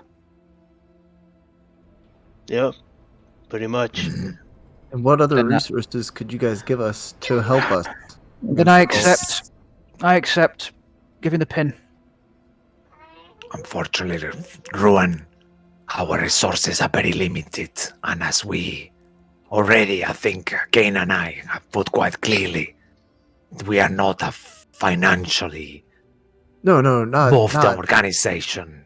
So I don't- unfortunately, there is not anything we can give you apart from the pin to send us messages and our backup, of course. We don't. I don't necessarily want money. I just want more information. We will keep you. He looks at Kane. I'm sorry, Kane, I'm overtaking this. You talk now. That's all right. That's all right, Helix. You know, we've shared a lot of information with you right now, and you did, I guess, forcefully share it with us. But we've come to this point now, and this decision that you guys make or have made, looks towards Bruce, will definitely be helpful to this cause of saving the world. I mean, what better way to be able to do something than to save it? Otherwise, we're all doomed, aren't we? I guess that could go on my to-do list. Right. There's worse reasons to carry on. I'm one of the idiots who lives on this rock. This is just a precaution that my friend Helix is putting on you guys. You know that what he's just said is just trying to make sure that the information stays in a small circle. And it's not that we don't... It's not about trust, it's just a measure to put for us all. Aki will reach out his hand and Alright. pin. And then Also, one by one, pass the pin over. And He fastens it kind of in one of the piercings in one of his ears. Yeah, as you actually wherever you put the pin, you see that it kind of like becomes like a tiny tattoo that only you can see. So as you guys see, you see the pin with a symbol of a hand with a moon underneath it, and then wherever you choose it to be, it becomes a tiny tattoo that only you can see. So you And see this each pen other. is a one-time use, am I correct? Helix Yeah. and Kane? Is it 1 day use or one 1 day. time? Once one per time a day day. use. One Yeah, time a once day. times per day, but only contacts the whoever you aren't sure who will be contact, but a member of the Force Gray. Force Grey. Yeah. Yeah. If that's the case, can we get a key for our friend Ignis and our possessions back? Then we can go about these quests, maybe. Yeah, you see Kane get to Ignis, and he puts the key in and looks at you all, and he'll be like, "You need to tell us if this one does anything astray." No worries. We will do our best. And keep it in check. Yes. Don't forget Ruin or Ignis or yeah, one of them. That power is very dangerous. I'm not saying you cannot harvest it all. You are very strong, I can see, considering. But that path could lead to a very dark place that you might regret all your life. I have dealt with a lot of enemies who believed that they were kind of right on everything they were doing, but in the end, they made a mistake and they chose the wrong place to be. From what I see, power is Mhm. just only dangerous in the hands of humans. Well, He looks at Bruce. yeah, that's a bit humanist, but yeah, whatever. It's frankly bollocks, since the one who's done the most damage here has not been any of us mortal two-leggers. Fair enough. All right. Unlocks your Thanks shackle, for this. Ruin. As soon as he undoes the shackles, I'm spitting on his shoes. He does prestidigitation, just 6 That was right? rude. All Sits right. down. So, is there anywhere we can get our possessions back? I believe we do have some other work to do. Yeah. Yes, we will be. If you wanna come with us, we will escort you and we can collect them together. Great. And thanks again for the ones of you who. Actually, out of game, did everyone were part of it in the end, or I think some of you. I saw definitely Aki, Bruce, Ruan, right? Errol was Errol. part of it, but he'll take What a pick about here. Sigi and Yeah, I think and he would Yago? have like What gone with about like the group. Aki and Yagu? Then those two.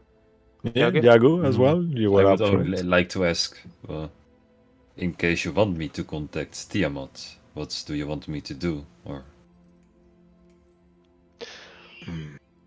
Well, it'd probably be something towards the line of she's not going to try to meet you face to face, but you may be able to get a meeting with other members of some sort. Maybe Yeah. trick her into saying that you're gonna join. I don't know, whatever you want to try, but maybe try to get a meet with the other members, and we may be able to get a chance to pounce on them. But maybe for the time being, keep us informed of what we're gonna do. Just don't act rashly for now. Just in case it could go kind of wrong. I mean, she may not be trying to. I mean, has she contacted you in a while? I tried to contact her a day before you imprisoned us, but I immediately broke off contact before I knew what was happening. Alright, well, if you deal with the lake, it's going to piss her off. Perhaps that might be an opportunity to see if you can strike a bargain with her or her followers.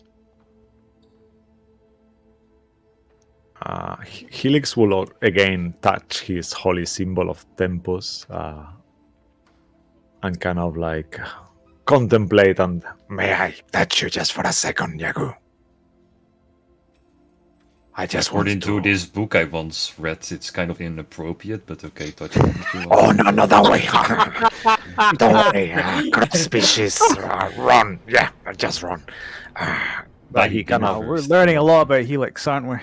yeah, I mean he's yeah he Other he's- species. Ugh. yeah, I mean imagine a cat and a turtle is not gonna work, is it? But he does, and he closes his eyes, and you see even like he glows on this kind of radiant energy, and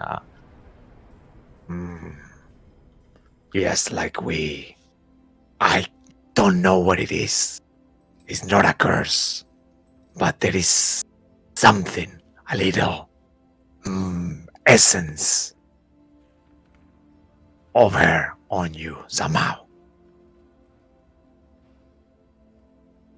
You could say you've been touched by her shadow.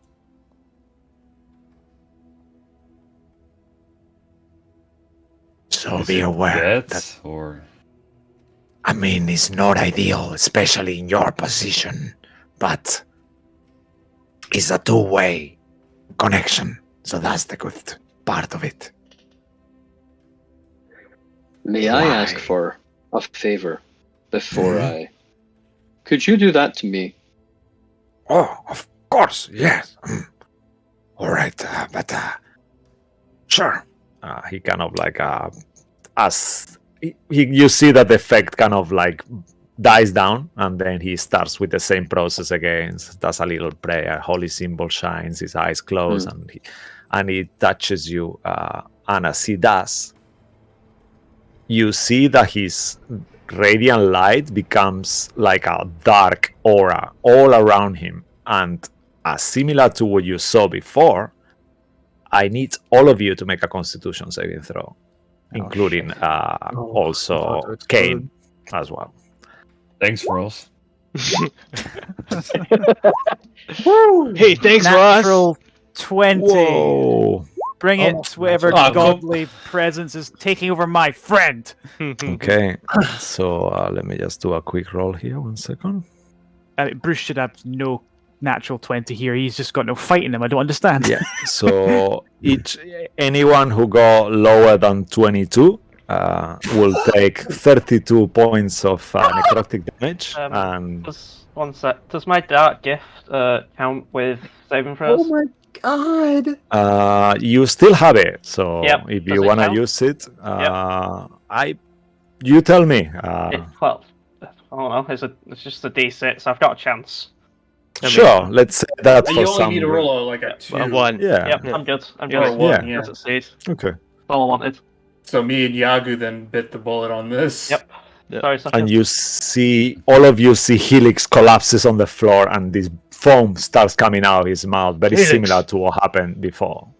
You see Kane rush over to him and just kind of pull him away from you. What did you do? No, no, no, no. No, no, no, no. No, no, no. His eyes open, and you see blackness on his eyes. And from a different voice, he says, Aki, I see you. Oh, And he kind of shit. collapses again. And you recognize that voice from before. Did I take any damage? So either 32 or 16. Okay. So 22 was the DC. Mhm. So what type of yeah, damage you was would it? necrotic. All right. And as Helix collapses, you guys take a few steps back from this situation of what has happened. We'll go on a quick break and then come back to see where this leads to. Don't go anywhere. We'll be back. And we'll be back very shortly. See you in a bit. All right. Ciao. Bye. Bye.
Hello and welcome back. Let's jump straight back in and see what this situation brings. As you all kind of take this necrotic damage that kind of disperses out of Aki, you see Helix kind of unconscious on the floor while Kane kind of cradles him. And you see Kane pull out a vial from his thing and try to make Helix drink it. And as he does, you see Helix begin to kind of choke a little before he calms down. And then his eyes open. Hey. What happened? Oh, Kane! Oh, am I on the floor? I kind of like stands up, and you see as he tries to stand up, he kind of like stumbles back down and sits on his ass, kind of like amortiguated. I'm not sure if that's the right word. I think I'm making up. Yeah, okay, with his tail. So he's like, Ow! It's too fast. You see Kane stand up, look towards Aki. What did you do? Nothing. I asked him to read me, or whatever he was doing. Was that a spell, or what was that? I don't know, but what did you do? What did you... I just have a vision in my head. I can't get it off it now. What? And do you have a paper or something? Yeah. Do I? No, I do. I've got the dodgy bit. He's a lot in the table, yeah. So he starts drawing quickly, and he draws a hand with an eye in the middle. Oh! And as he finished drawing, he kind of scrambles the paper and rips it apart. Why? What is... Oh, damn it. You can make a religion check at disadvantage, all of you. Didn't we already kind of see something? I thought like we did, this? yeah. Actually, yeah, then a straight roll. I think you've seen it before, actually. You saw it on the temple, actually. So, yeah, straight roll. Yeah. Oh shit! That one, I think it's sour up. I think it's sour up. Okay, please. Can I guidance myself? Sure. If it's who I think it is, he cannot possibly be that unknown. It's Yeah, Almost no, like Yes! Yeah, it's just... Good night. 20. Mhm, Literally 20. okay. All right. So any of you who go higher than a 15 will actually, it will be 14 even, or something like that. You will recognize being the holy symbol or of Vecna, Oh, son of a bitch. The whispered one. the whisper to know one. that he's holy. What does he mean by Who is he he connect- sees you? Who is he? Yes. Oh, what did I say? I don't remember anything. Your voice changed, Helix. Once you touched him. Oh, He kind of looks at his hand, and you notice when he entered as well, his tail, he's had like a blue tint at the end of it, and the tail has that blue part has turned black, and his fingers where he touched you as well, like they are blackened, like if you put a hand inside a fireplace with cinders on it or whatever. I think Darkon Soot. did a much bigger number than we thought.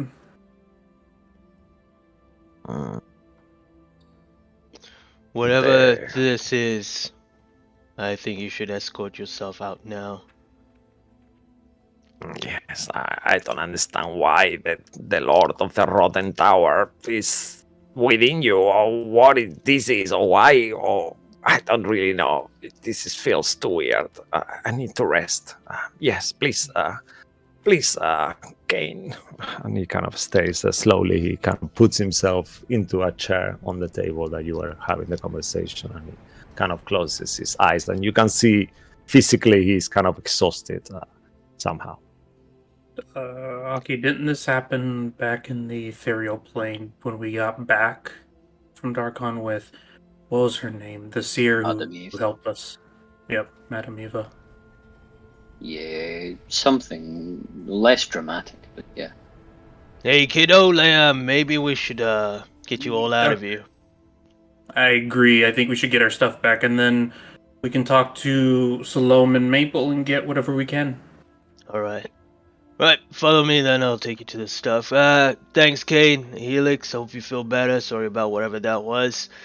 That's all right. Godspeed, and keep us informed. Kane lights up cigarette, nods. You see Dr. Gret pull the hatch ladder going back down this tower. And as you begin descending back down, you get into the kind of busy atmosphere once again of this place. It takes you to another room where you see all your equipment all sitting there. Nothing's, when you guys pick it up, nothing's been taken, nothing's been rummaged or stolen. As you How start does the lifting- head look like? How I was does about to say, what condition is Auntie Greenbone's head? Oh yeah, the Ooh. head. Well, Oh. I think that determines a fate roll. What was the where was the head in Black of Holding, right? No. No, it was on, It was on Bruce's hip, Yeah. tied to his hip like Mimir and Kratos. Her Okay. her hell, Fate- basically. Let's 'Cause fate I roll like it. to think that she's been alive this whole It- time, just kind of alive, like, oh my god. If I mean- this fails, dibs on the skull. If this fails, dibs on the skull. I mean, Aki, it might be fully decomposed by now, depending. Yeah, let's go Well, low.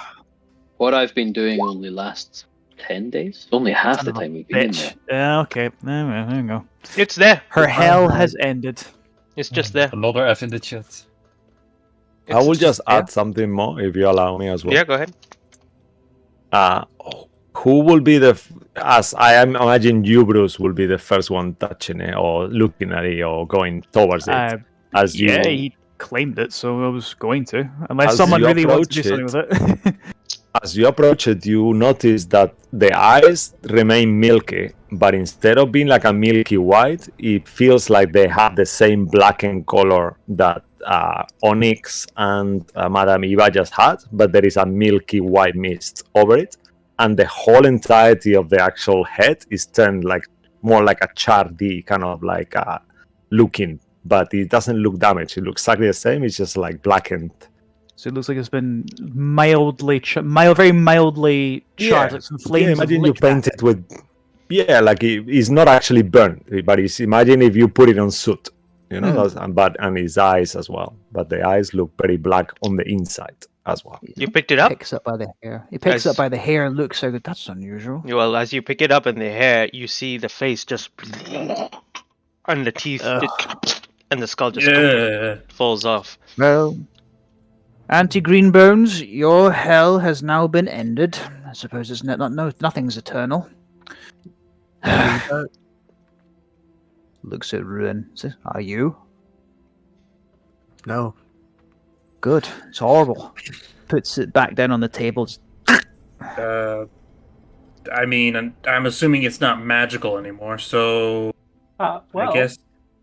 oh, actually, hang on. Let me look at it and just see it's I'd like to look at it and see if anything happens. What is he 20? Okay then.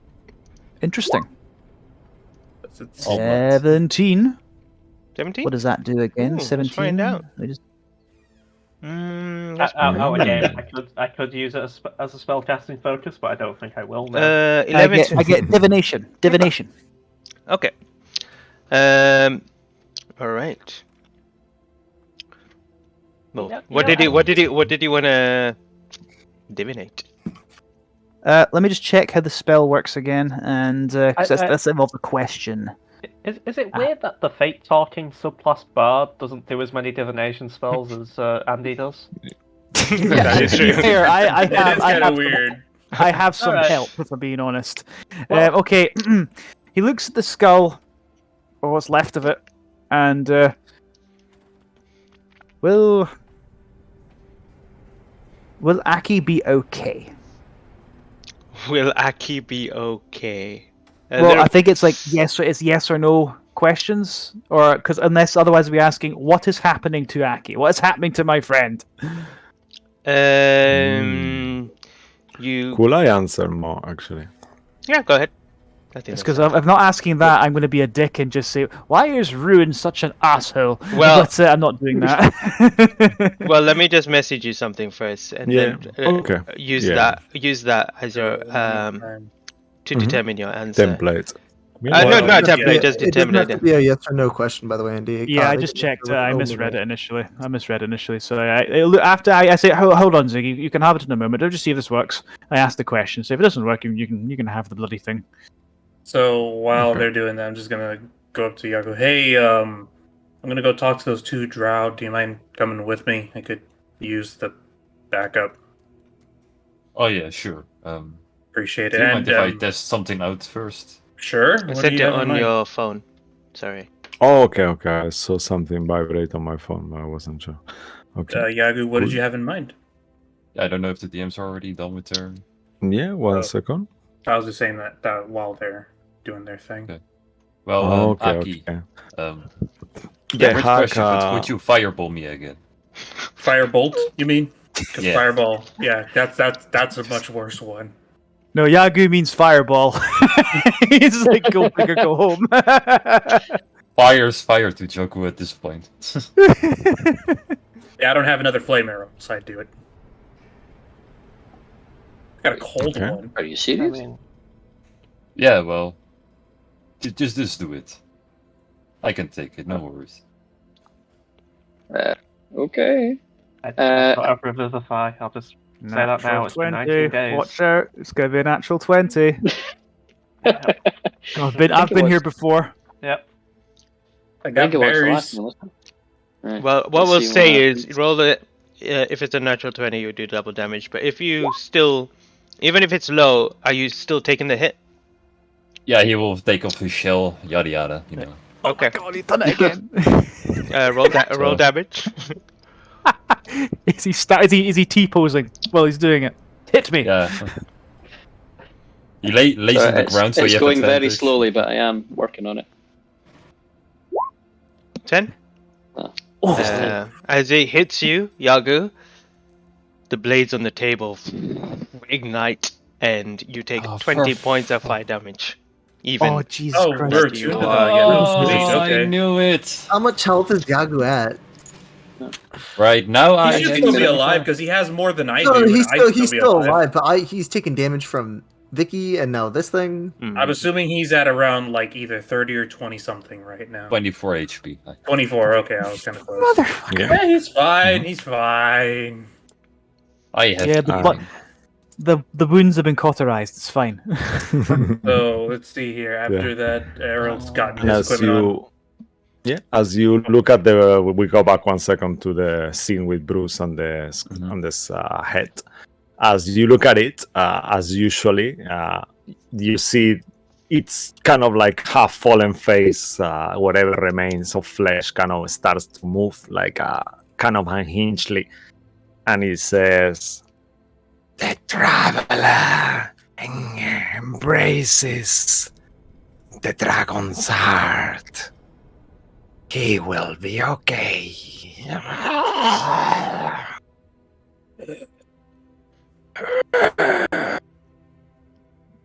and it kind of like you see the jaw kind of like unhinges a last second. As, Immediately as you come out of this through this kind of this looking at her eye and come out, you suffer a point of exhaustion as well. Oh boy. So the head still works then? It's. Yes. Oh. I feel bloody awful after that. Right, And, I think it's been left lying. It's gone off. I think if you try to use it, it hurts. This thing's gone bad. It's gone. It literally has gone bad. Where's my point of exhaustion? So Shut up. Could I do two things real quick? Sure. First thing I'll do is Aki, you forgot something, and I'm gonna toss him the robes of scintillating colors. ooh,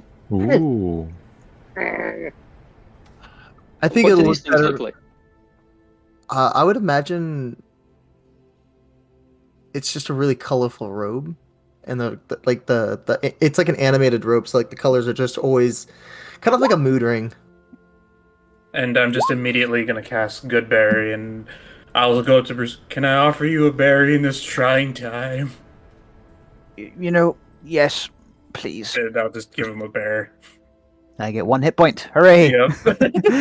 Uh, Anybody else want one? It's I'll take trying two. time. Two, please. Say what? Could I insight the head at that statement? Alright, Because that sounds too good to be so true. I I'll will spend subtract- inspiration point for a straight roll. You don't know. You can't tell. This is giving you some sort of Eh. divination So, power. Omen, yeah. An omen. Sure Ruin, you thing. have 2 You don't berries. know. 2 good berries.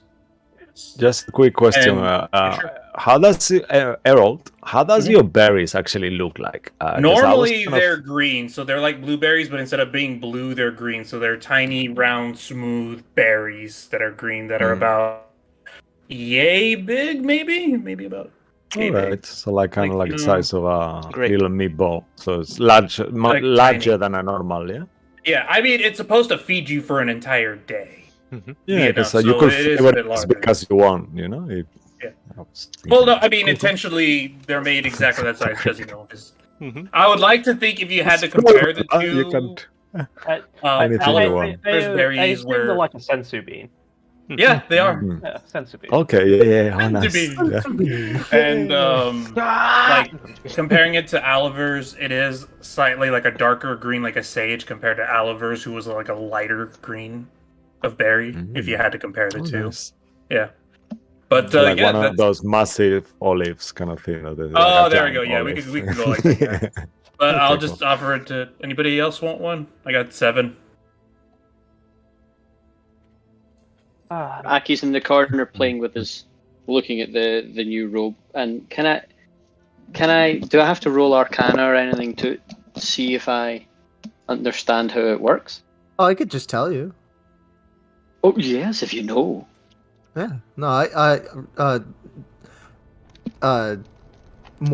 Morker. I'm why forgetting his name. Bycroft had identified it for me. Did he? Oh, cool. Yeah. Okay. I'm pretty sure you I'm pretty sure you identified it. Like I'm pretty damn sure. Okay. Well, now you're Well, making me feel unsure. No, I fucking remember. It was weeks ago, man. But if not, Ziggy will pull out a card and it turns into a D&D item card and cast Identify over it if you'd like. Oh, nice. Yeah, we'll do it that way. It's flavored Yeah. better. Yeah. Okay. And then Yep. well, And he's you're doing the identified. ropes. The ropes of oscillating colors? Yes. Scintillating. Yeah. Yeah. How you say it again? Scintillating. Scintillating. I Like keep saying yeah, oscillating. it's a weird word, Scintillating. even in the Yeah, legal. yeah. Oscillating would It's a weird almost be better, considering would. what it does. Yeah, it's kind of the same, right? I think No, it's oscillating is like scintillating. this, right? Well, oscillating is kind of Oscillating like, is like rotation. graph waves as well. Okay. Scintillating is fabulous, which is very Aki, but slightly less descriptive. But So, Cool. yeah, could I- so oh, go for it. Go ahead. Could I Oh. borrow the mirror, by the way, Bruce? So Or is it's Ziggy's, isn't it? Sorry, Ziggy. Could I borrow the mirror? I mean, sure. And then Aki, that robe is for the trade of the tattoo. Don't forget, okay? Oh, I've not forgotten. Don't worry. Thank you. Oh very yeah, much. speaking of Are you- tattoos, we need to do that actually. I need that too. Yeah, let's do prison we- tattoos. we need a couple of days to get this done, guys. This is not a 5-minute job. It's Okay, going down. well let's. I want to talk to Salome and Maple before we do that. So, Yagu, you still up for the trip? I don't know if the rest of you want to come, but if it went how I think you I two think we mentioned, should- then I think we should heal up and get ready to visit Bruce's home. I mean that's gonna take us days, so we could heal up on the road. We are No, we teleporting there, we aren't can tell we're teleporting. We are? Yeah. How? They Alfred's offered us. arranging a teleportation circle. Oh, I Okay. thought Alfred was just that to the butler. He's one Yes, hell of a but- butler. Okay. He is. Well, in that case, I guess problem solved. Like I said, I'd rather prefer to go talk to Salome and Maple though. I Let's mean, they're- talk to them first, and then we'll make our way. yeah. Ziggy, Ruin, you guys just want to be in the background maybe, or in a different room while we do that? He's not here.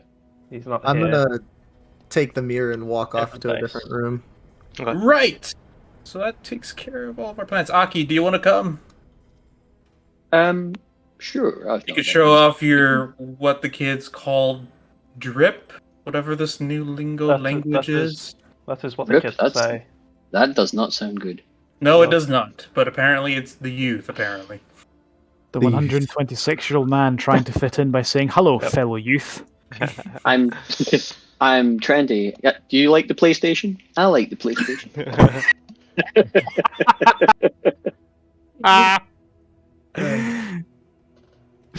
All right.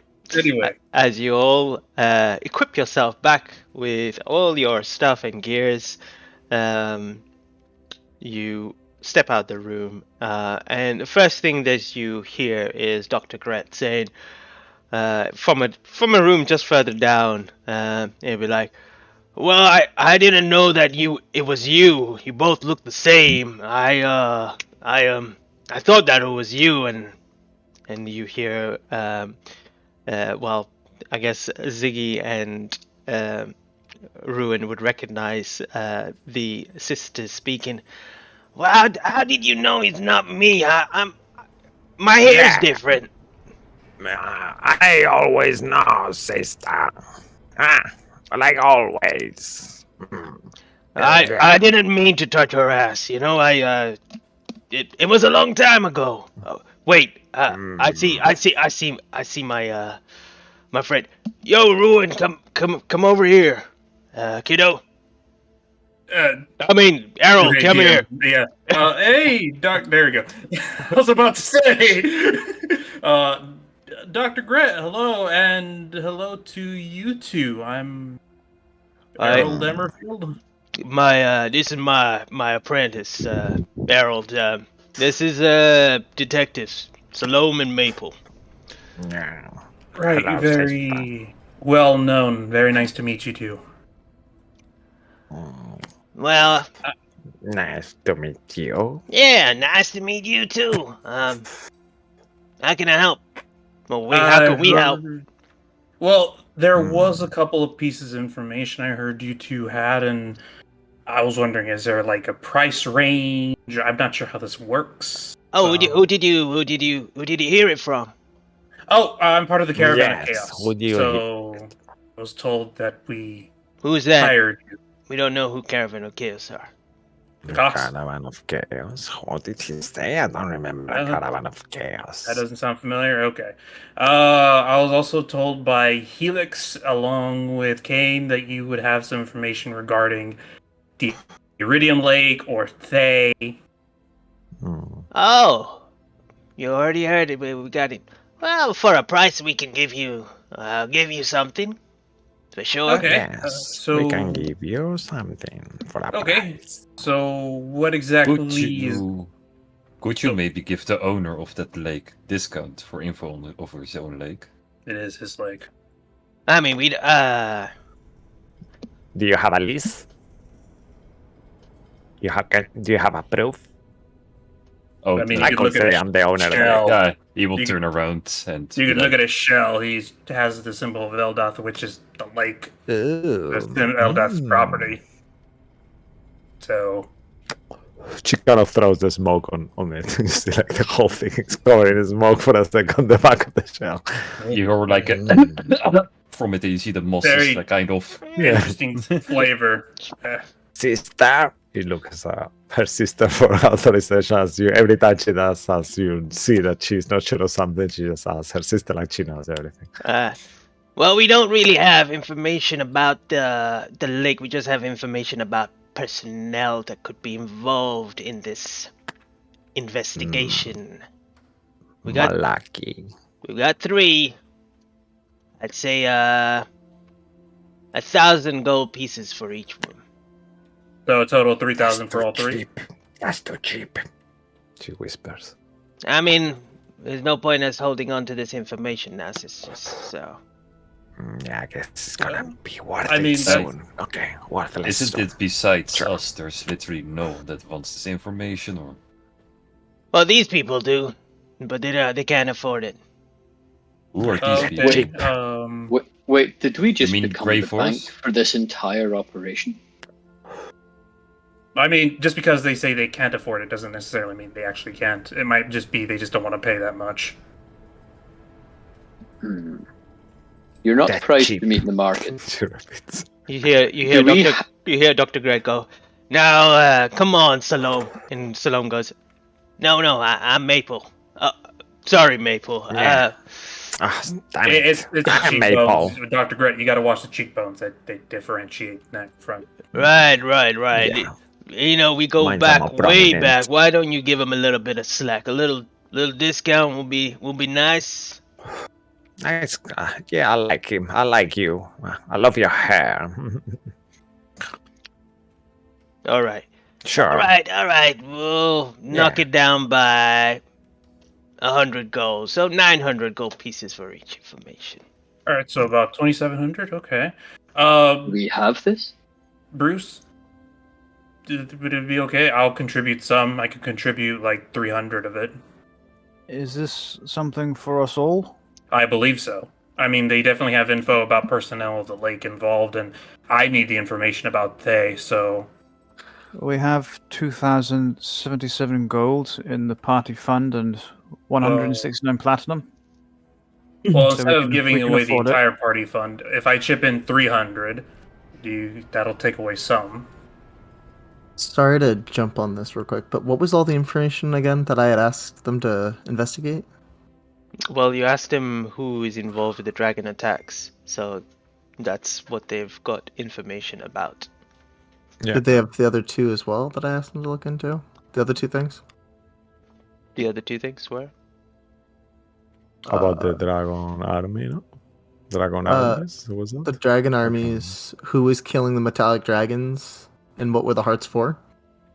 They only have the information about Yeah. who is involved. The rest of it is Okay, okay. probably in Candlekeep. Okay. Right. What we'll do in terms of money, so we're not spending too much time deliberating and trying to figure it out. I'll take 2,000 of the gold, so Louis, and 70 of the platinum pieces, which should take us to 2,700.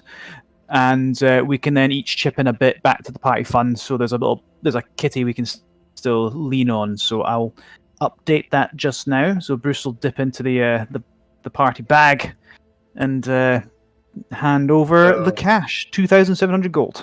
Yeah, and then Bruce, just update the bag after you subtract, add in 300. That's how much Errol is giving back to the bag.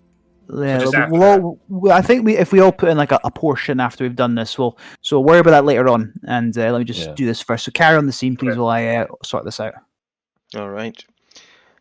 So that could be the You see, upper fund. yeah, you see Maple take the funds, and you see Salome pass 3 kind of portfolios, I guess, of thing. One of them has the name Odie, the other one has Desdemona Fulgur, and the last one has Max Horrigan on it. Errol will immediately take the Max Oregon one. Okay. Alright. As you open the Max Horrigan one, a couple of information in there. Ooh, very nice picture. You hear you see. Sorry, I was Salome. Oh, you're Salome. I'm Maple, right? Yeah. You are Salome. Nobody I'm I'm Salome. Salome says, well, this one was a little difficult to find. You know how the Red Wizards of Thay are. They're a bit cryptic. Truth be told, we did not travel into Thay because we weren't allowed, or we would have been dead. But what we did find is this. They're nasty. I'm sure you already know Max Horrigan was part of the Red Wizards of Thay. He wasn't actually one of the what do they call them? He wasn't actually a What are the council, you mean? I think it's like the Council of 9. Eradicators. He wasn't one of the Zulkirs, which are the leaders of the Red Wizards. He's probably an underling. But he was actually known, was part of a unit called the Eradicators. Yeah. What that means, I'm not too sure, but I'm 100% positive that you could possibly find that information in Candlekeep if you look a bit deeper or ask the right people in there. Yes, you all forget that you live in the biggest and most wonderful library in the continent. There is a description of how he looks, quite a detailed description of what it says about him. And a picture. And a picture, yes. Yeah, I'll put the picture. I think he posted actually it before, actually. Yeah, I'll And put it in Harold on will just our look team. at the picture and he'll say, "Bastard hasn't aged a day." Oh, well, we're not really too sure if that's a recent picture of him, but well, the other things that we found out that he's part of this investigation of the scales, and I think one of the members of it as well. We don't really too sure what his involvement in all of this business with the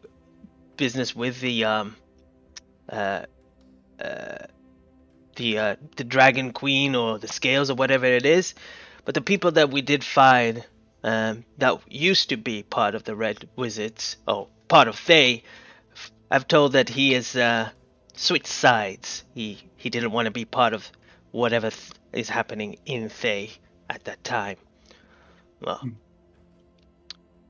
Wait, so which side's from Thay? So he's no longer an official Thayan? that's what we've been told. Hmm, Yes. that is strange. Betrays his people. Fans. Well, thank you two very much. This was very helpful for me. I hope the funds help in that regard. They always do. All And right. Harold's going to put that Yeah, dossier away and keep it on his person. Who took the other one? Who took the other? Uh, Desdemona and Odie. Aki'll take Desdemona Okay. because we've seen her. Okay. This one is a notorious criminal that has several crimes under her name. If you're getting tangled up with her, then you must be brave and certain of death. Yeah, here's what we got. This reports of a blue tiefling who was screaming, opening up out, killing a dragon, and that everyone will die soon. Extremely hard to pinpoint location, as she is known to be a master of disguise. Has an affinity of lightning and is in the form of method of torture too. She's very spontaneous in her action and selfish in her needs. Has been known to infiltrate high society and murder families, including children. There's a little bit of a description about her.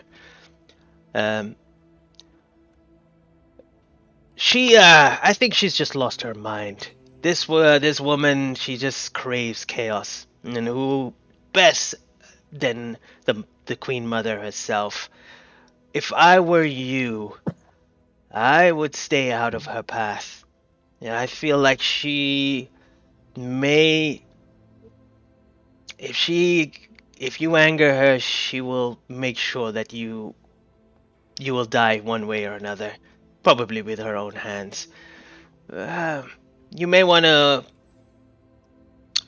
She's been told she cannot be trusted at all. She may give you options, or may provide you with solutions or something that she may entice you with, but it's only for her own benefit. What I'll tell you something though is that don't use lightning with her. I don't think it ever works. So keep that in mind. What an absolute peach. Yeah, we saw her Thank you. entrap one poor fool already, so Yep. All right. And Oh. the last one? You take the last one, Odie. This one. Well, he comes from where we normally come from. It opens a picture up to a picture of a minotaur with a stitched mouth. This one's Odie. This one was not too hard to find if you know where to look in the Underdark. Yeah, we would not recommend you to go there, or anyone from the lands above to head there unless you want death, or worse. There's a 95% chance that Odie is from the Underdark, at a place called the Labyrinth. Mostly all Minotaurs are from there, but yes, probably he's from there too. A Minotaur was seen carrying a large bag at both locations before some witness saw them disappear. From the people that we spoke to, it seems as if he might be a mute or cannot speak. Sorry, no, it's just my internet crash. My apologies. Sorry. No, you're good. Only for this. Only okay. Cool. Okay.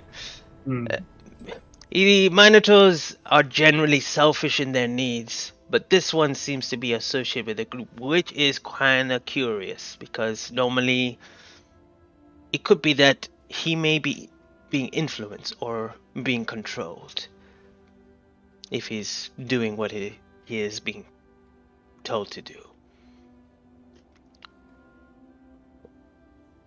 I will say one thing though. There's been told about this. It could be him, about a mute Minotaur. He didn't have a voice, but there was a crime scene a long time ago where there was a witness of a Minotaur, and apparently, what being told is that he, the scene was annihilation in a in a in a in a in a cone shape. There was bodies everywhere. They were ripped off their skins.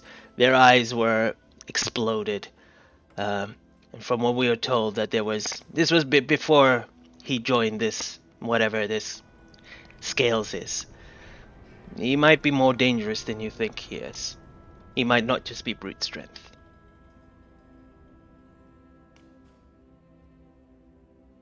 Very useful information. Thank you both, Salome and Maple. This has been very helpful. If we The were pleasure is to ours. ever hire you again for a specific contract, let's just say, where would we find you to, or is it just by letter per se? Yes. You see, Yep. Salome take out a card and just pass it to you and just say, one-time use. You say what you need to send a sending through that to us, either one of us, Mm-hmm. and we'll get in contact. Appreciate it. And then Errol's just going to put it away. And you see them continue to smoke. Harold, Wow. do you think your mentor could help us get some of those magical shackles they were using on us? Well, seeing as how they've done us some favors and it seems like we told them a lot and we have these, I don't see why they wouldn't at least entertain the idea. I can ask them just to make sure. You seem to have a little more pull with them than the rest of us. Well, he has the pull, not me. It just happens that I'll see if he can help us out with that, but we'll see. All right. Cool. As you, I mean, sorry, Karen. Mm-hmm. as for the groups, I'm not familiar with Force Grave, but as far as Harper's goes, they're kind of a weird paranoid society, so just giving you all that heads up. But I'm gonna go talk to Dr. Gray. All right. Yeah, Dr. Gress just waiting by the door. He's right behind you. Yeah. Hey, Doc. Hey, kiddo. I wanted to ask before we leave, we're gonna try to head out to visit possibly Bruce's the Iridium Lake. Do you think it's possible we can take a pair of the shackles that are anti-magic that were used? Or purchased or somehow, maybe? I think those things are pretty powerful, kiddo. You know what? I'll give them an ask to see if they can, but I don't think they'll be willing to part it straight away. I might need to convince them, persuade them. But if you give me some time, maybe I can get something to you. I appreciate it, and we got the sending mirror, so I could always just ask you about it later, what they said, in case we're gone. Sounds good. All right. Thanks, Okay. Doc. And it's been good. Thank you for everything again. I think we'll meet again very soon. I know that we come. It takes some times when we bump into each other and then we depart our ways, but I feel like we'll cross each other's path. Maybe not in this plane, maybe in another plane, like we did once before, I guess. Yeah, that was a good old time. That Line of was Fire, almost died. Yeah. Yeah. Look, as far as your quest about him, I'll try. Okay, I'll try. I know you will, kiddo. I know you will. You see him put his large Loxodon hand. And then you begin to hear Although- you begin to hear at the back Alfred's voice as well in the distance, but you see him talking to someone. Right. I should go, but All right, kiddo. you take care of yourself, Doc. You too. You too. And I'll go back into the room with Aki. I don't expect anything, but he's going to ask. I think they would be very useful. They would, but if not, then we'll just have to be creative if that ever comes up. Sure.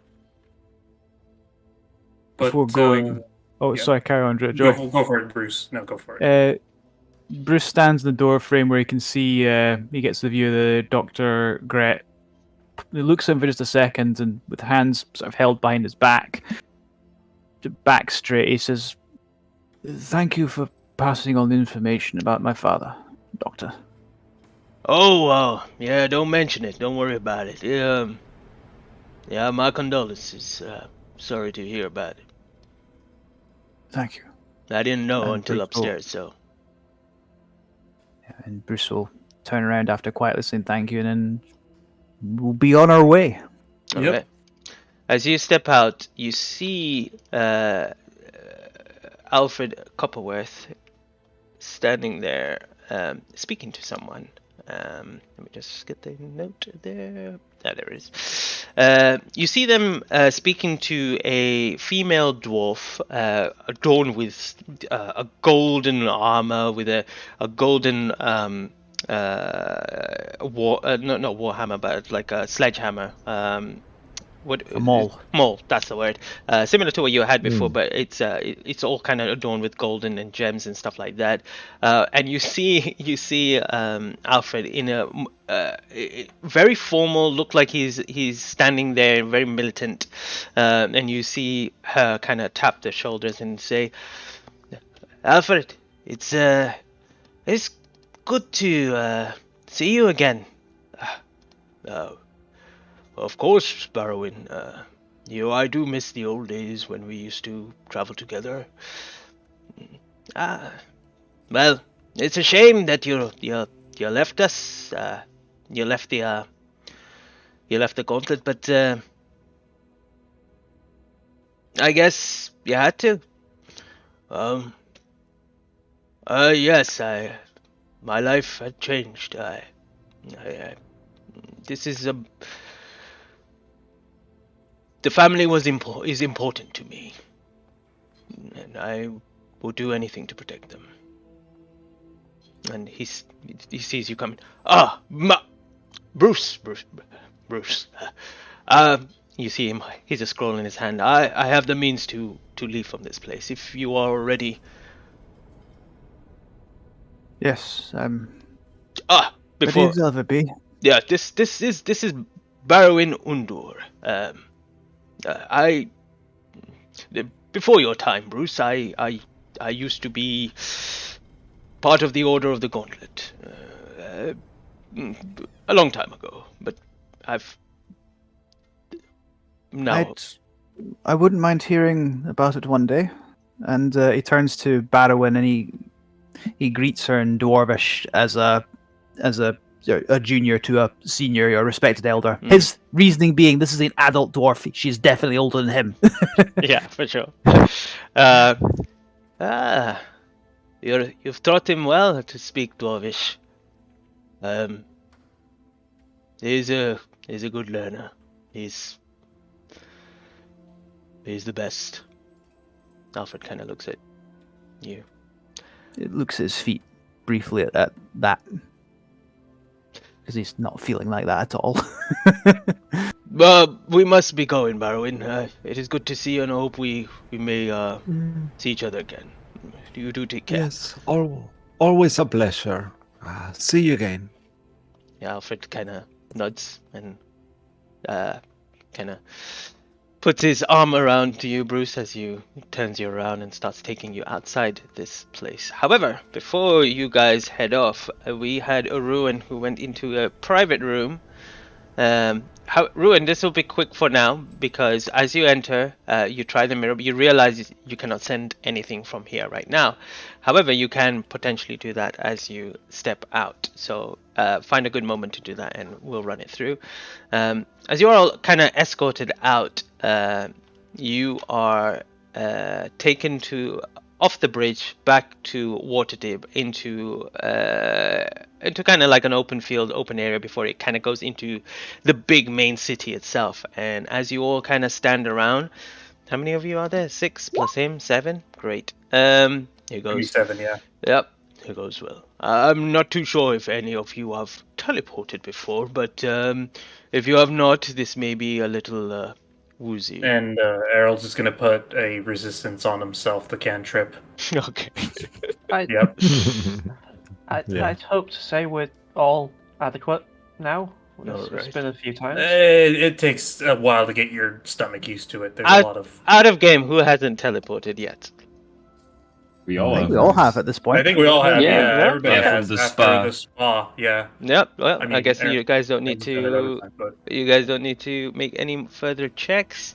And as I you. guess they could do it at advantage still. Okay, no? sure. We can do that. Afterwards. Yep. Yeah, I think it makes sense because it's Alright, something that I'm still happens gonna every apply time. resistance to myself, of course. I finally get to use it, boys. So what's the save? Con Oh yeah, save? yeah. Okay. Can't Con. save. Yeah, can't save. Con, yeah. Okay, you're fine. Fine. Oh no, it's bad either way. Ooh, oh. Wow. I have a The guy D4. was known for teleporting. I have a 13 total. 13? Okay, yeah. I think 13. you're all fine. You didn't get below a 10. That's okay. It's okay. Okay. I was really hoping Errol's like, listen, it takes a while to get used to teleports. And everyone's like, what's wrong, Errol? You're Projectile fine." vomit. Almost. Immediately, you guys are shifted away and appear in a room where underneath you see a teleportation circle, very beautiful, inscribed into a wooden floor, steps that lead into a nice decorated door that leads to somewhere else. Bruce, you don't know where you are. You've never seen this circle before. This is new. Yes. Your Lord Lockwood had this installed a few years after you left. Welcome You home. did very well. Quickly, can I take note of the rune? Because that's what you need for these things, right? Indeed, it is. Yep. Okay, I'll take note of that. You need an Arcana check. Just Okay, to. I'll do an Arcana. If Ziggy can ask for some help from like Alfred or whoever's around here, so it Yeah, takes longer. yeah, you do can make it an advantage if you want. Cool, 22. Oh, amazing! All right, and then to recall to these runes, it will be easier, but you will still need a history check afterwards to. Yeah. Unless you write them down, if you want to write them down Okay. somewhere, then No, it's gonna I- be okay. I don't take notes. I do. I'm thinking of a spell. Just soon, later. Yeah, in no, the that's good. future. That's a good one. Cool, Yeah. cool. You get taken upstairs, and immediately you see that there are footmen, maids around. And Bruce, you immediately remember this kind of bustling home of servants that were, hired by your father to preserve this beautiful home. And you know what? If you want, are you happy to describe what the house looks like, or how you would picture it in your head? And as well, could you make it sure that Downton Abbey music is playing as you describe it? Just to get into it, so just Let's have this a go then. What Bruce remembers was it was a fairly rustic estate. Like, it wasn't grand or palatial. It was kind of out in the middle of nowhere to the north of was it Silvery Run? That's the capital city of the Silver Marches, I believe. It was kind of out of the way. The idea was that when he married his mother, he actually set himself back in terms of the noble sphere. despite how capable Darren Lockwood was, they were minor nobility. So when Bruce describes his old man as kind of a force of nature you couldn't resist, like he really means that, because he's almost new money in a way, considering how successful he seems to have gotten in the 11, 12 years since Bruce left. So it was a well cared for manor, and but clearly quite old. Like the Lockwood line is a fairly long and old one, but not particularly wealthy. Very relatively simple furnishings. Most of the decoration you'd find would be, for example, through hunting trophies, that kind of thing. Relatively simple flooring rather than grand. The good china was only ever brought out for greeting guests. That sort of thing. Then you bring out the silverware and things that was kept quite. That was considered quite something you would have kept just for the occasion. We want to put on a bit of a show here. So everything was old but well cared for, just not new. This sounds like now it's quite different. We're more like what, say, the Downton Abbey Manor looked like, where it looked quite fresh. You could say, oh, this is money here, and old money, but also they can keep everything refreshed and new and cared for. In addition to that, with so fairly wild grounds, I imagine that's still the same, because again, they like the Lockwood family like to hunt and take trophies from their hunts. So the actual estate itself, while well kept, was still fairly wild. They allowed the wilderness to creep in a little bit, so it's almost it's like you start walking in the grounds, and before you knew it, you're right into the wilds. So it kind of it was very easy to go, oh, it's way back there. I'm right in the wilderness now. That's how Bruce remembers it, and how it would have been now. What it looks like now is probably just like it's a whole fresh coat of paint, lots more money put into it now, more people around keeping the place well cared for. Is the big difference, I would say. And indeed, immediately as you go up, you see Alfred immediately be approached by 3 footmen who kind of stand in attention to him, and he immediately gives them an order. Yes, you, Tim, Alan, George. Tim, you will be looking after Master Aki as well as Master Errol. And he points towards Aki and Errol. I forgot the other's name now. George. George, Alan, and Tim. Tim, that's the one. Alan, you will look after Master Ziggy and Master Ruin, and George, you will look after Master Yagu. Please do take whatever they have been carrying to their appointed rooms. Turns around. It is getting quite late. Have the kitchen prepared the food for tonight? Of course, yeah. Well, Cisco. No, we can't hear you. You're muted. Cisco, you're muted. Wait, sorry, I'm talking all this way, and I'm thinking like, okay, yes, of course. Let's make it this way. What was your names again? To them too. They're referring to Errol and. Oh, yeah. My name is Errol Emmerfield. And Aki. Oh, Mr. Emmerfield. Oh. You could get acquainted on the way, Tim. Please take their things to their room. All right, please follow me. At this point, let's say that was Alan. Yeah, okay. Tim. We just need to make a team. Yeah, okay. And right. Alan has been appointed Ziggy and Ruin, and did I say George? Is appointed Yagu. I got my private one. You got a private one. Yeah, I bet Yagu will need it. Yep. And he says, "I will look after." And in this state, when he's speaking to someone else, he calls you Master Bruce. I will look after Master Bruce. And then you see coming out is a young boy, just kind of running around playing, and you see he stops to look at you. Bruce, Hello, Toby. He comes running, gives you a hug.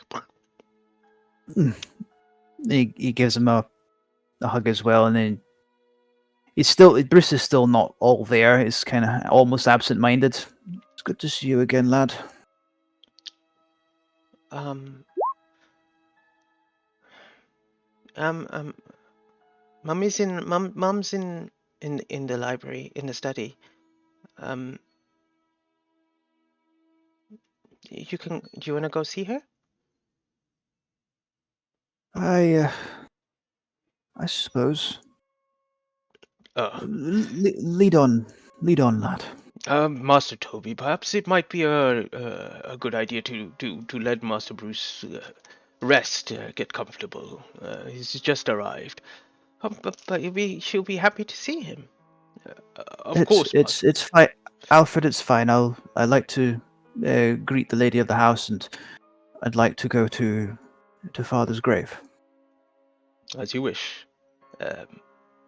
And Toby kind of grabs your hand, tucks you along. While the rest of you, as you stand there, things are taken away from you, taken in, and they're asked if you want to kind of freshen up, and taken to take you to the room as well. And they Anything said, you need, my lord? And as you all are getting, taken upstairs and stuff like that, you, Bruce, you get taken to a familiar study. Immediately as you open it, you see it adorned with the hunts as well as books, things, and it smells very familiar to you. That home, that smell of the Lockwood Manor. And as you kind of step inside, they're sitting not on your father's chair, but on another chair on a desk, currently probably doing some paperwork. You see Esmeralda, and she looks up to you. Oh, Bruce. She stands up. You see, like, her eyes start to do like a Japanese manga straight away, just looking at you. Bruce will bow and say, "My lady." Oh, please, just Esmeralda. I'm so sorry for everything. May I? And you see that she is gonna try to embrace you, to give you a hug, if you allow her. He allows her. Again, it's still he's still quite distant from everything right now. He still embraces back, but it's almost no heart in you it. you can feel the kind of shaking on her, like it's kind of like, I'm sorry for this, but it's been a lot. I'm sorry for not being able to contact you before. We were trying, but it was difficult. No, Lady Esmeralda, it was not your fault at all. As he said, Bruce's hands are shaking, which is a tell he's just barely holding things together. Good, you probably all know that by now. That's like what I usually do. No, the fault was mine. No, please. Please let me explain. I could not be contacted because I'd gotten myself thrown into prison. The reasons are not important. I went on some fool quest for revenge, and I could not be where I needed to be because of that. My own selfishness. I do have one question for you, if you'd permit it. Of course. Anything you need, please. Was he happy? Did you make him happy? Yes, he was very happy, but as you know, he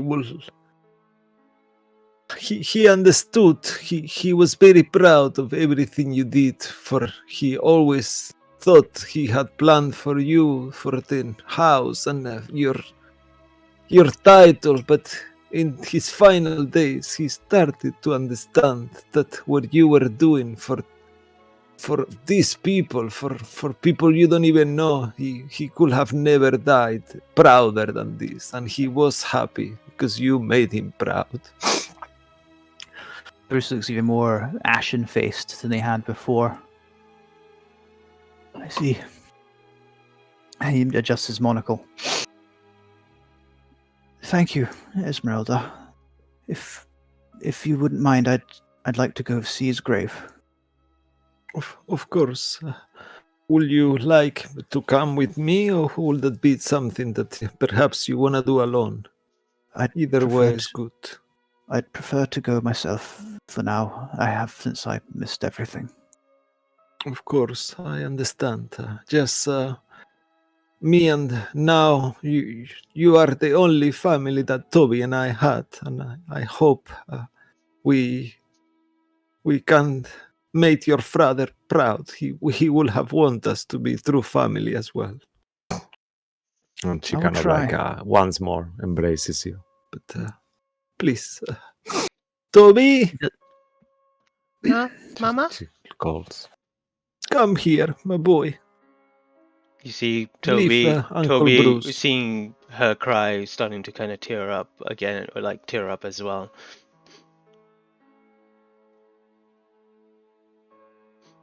Yeah, just I'm sorry. I leave. couldn't be here, Toby.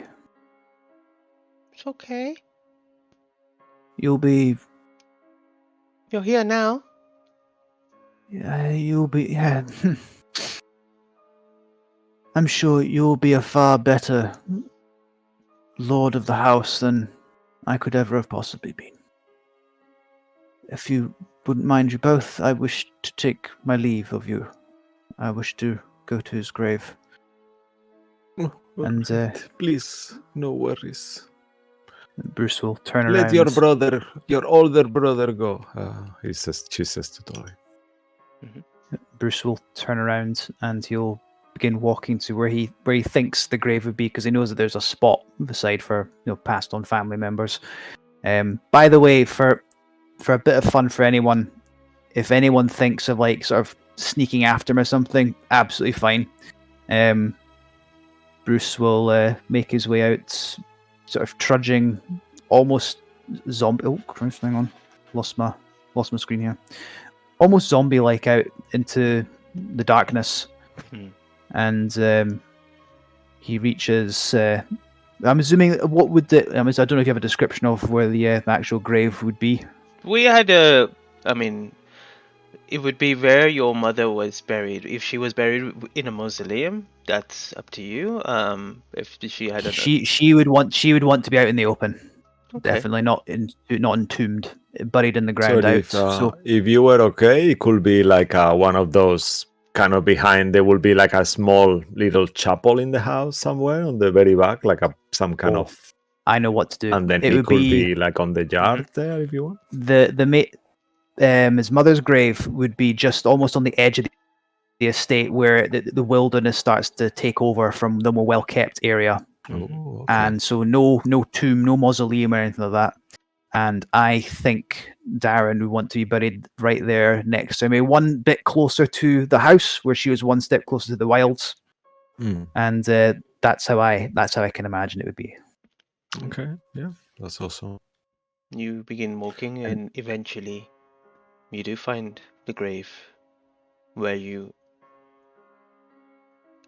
would assume it would be. And as you do, you get there, and you feel there's a slight trickle of rain. Not a storm coming, but there's just light rain in the air.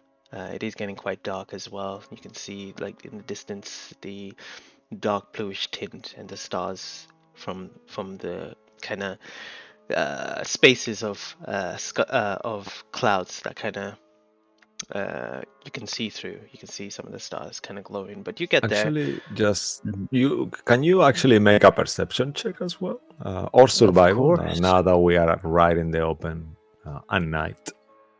Survival or perception? I'll do perception. They're both the same anyway, unless there's one you'd prefer, Mick. Whichever one. Nope. Okay. 13. Okay. For a second, as you look into the sky, you actually notice like a flickering star. And the weird thing about it is just when the cloud passes behind it, it almost looks like the cloud is actually behind the moon, that is, or the star, that is very unusual. Like it doesn't make sense physically. And as you're looking at it, it disappears. Bruce will kneel before his father's grave. Obviously, his mother's grave is right there, which he's never been to in a long time now either. Hello, Father. I suppose I once again owe you an apology. I am glad the last things we said to each other we finally at least came to an understanding. The first time in your life you were willing to meet me halfway. I suppose it's poetic that this is where you're buried. Seems though I still had time to fail you one more time.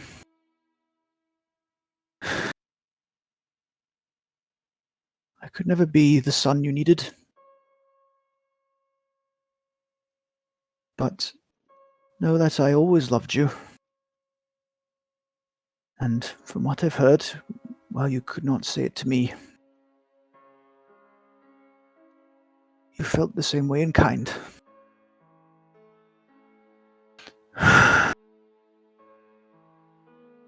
Bruce cannot choke out any more words. He sits there, quietly, finally letting himself sob, let the grief out. While he's there, because he's sort of in a sort of almost meditative trance, I can imagine Steel, in her sort of almost spiritual form, flanks him, along with Traveler, the elk, just a little bit further away. And he'll stay out there for the night. He'll remain kneeling there. Maybe he drifts off to sleep during this. Maybe he doesn't. And he'll remain there for the whole night until morning. Okay. As the rain patters down. As you rest for the night, everyone has a long rest. Food is given. You arrive at this kind of a dinner table. Food is given to you. You see Bruce is not there. But you all eat. It's very fine food. Wine is provided. The host or the lady of the house is present there. So is Toby, who asks where Bruce is, and then stops asking after a little while. Eventually, you all go to sleep. Bruce, in the middle of the night, you see Alfred approaching you. You wake up, stir, because you can hear the crunching of leaves as he kind of gets close to you. And as you kind of open your eyes, he has food. And he, Bruce, I thought you may want to eat something, and perhaps come inside to sleep. I have a few things your father has left behind for you to also. He wanted you to have. I'm not particularly hungry. Maybe some water. Yes, I'll be right there. I've left it. I left the items in your room. Right. Yes, of course. Thank you, Alfred. I'll be right there. You see him. He leaves the food anyway there for you, and the water, and then you see him kind of turn around. He looks back at a moment, and then he just goes back into the manor. He probably sees Bruce sort of fingering the cloth he still has wrapped around his forearms, because obviously that's never gone anywhere. And he gets up. He looks at the food. He takes a drink, but he throws the food further out into like the woods, because he's not hungry, but he's not going to let go of waste. He'll take all the cups and the platter with him. Immediately as you go back, you see a servant sees you with that and takes the plate away from you. And Thank then you take the steps back to your old room. And as you open the door, what does your old room look like? It had been fairly simple. What would wee boy Babby Bruce have had in that room? Posters! Poor! No. Babes everywhere! Ooh! No. Babes Samantha everywhere, oh my God. Orc. Yeah, she's there. He'd have been far too modest for that. I imagine it's very plain, quite simple. There'd be a lyre. I'd imagine sitting on the counter, the one he used to play when he was here, because he is proficient with playing the lyre, and various books and such, that he was expected to learn, and family history is quite plain, quite dry reading. Obviously doesn't look very lived in at all, but as well as some sort of practice weapons, like like a sort of a wooden rapier for a child's hand or something. More weapons you consider a bit more elegant, whereas Bruce is not elegant, so that sort of thing is what I'd imagine there, with a decent sized single bed, and but again, not much. I'd imagine at this point it's fairly plain, and was a few of his effects, a few of the effects he once had still there, I would imagine. What did he take with him? Not much. Anything he took with him, anything he had, he took with him. Like even that bear claw necklace he had, like you'd have taken that with him. So yeah, he still has that. What you'll notice is that there is not a single speck of dust. All the old books that you had, your lair, anything that you left there, still you remember it in the position that it was. But you seem that this place has been kept clean, tidy. Your bed is also done. And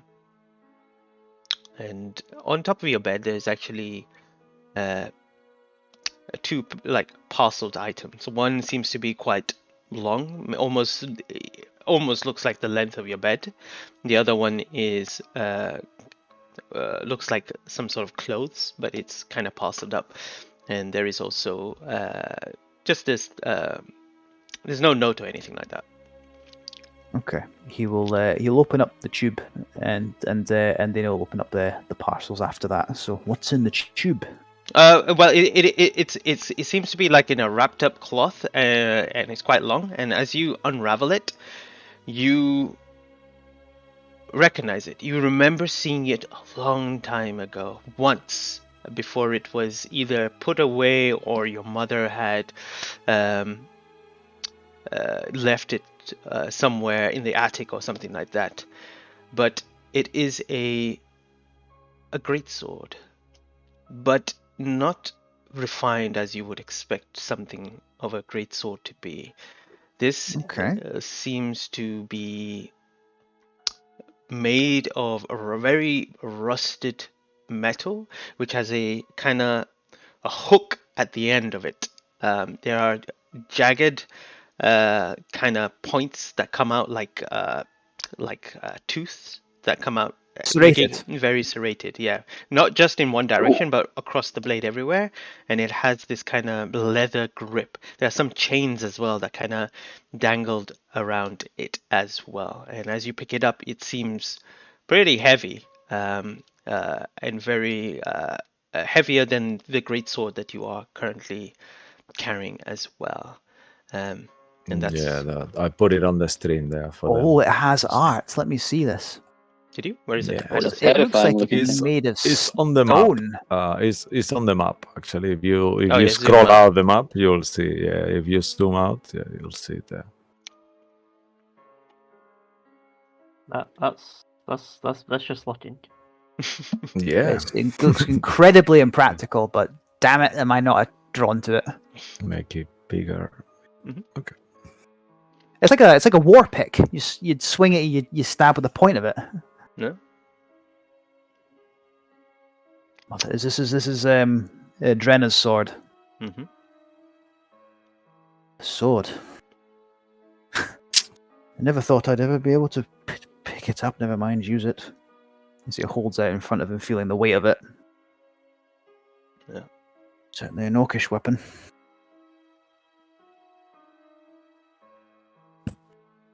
All right. I'll find out more about this later, I imagine. Sure. What is in the parcel? As you open it up, you see that it is one of your father's cloak.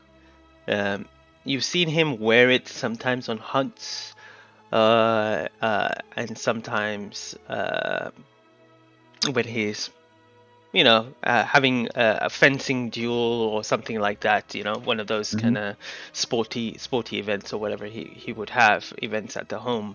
But you always remember when he wore this cloak, he was always be the first one to always get a hit before the opponent.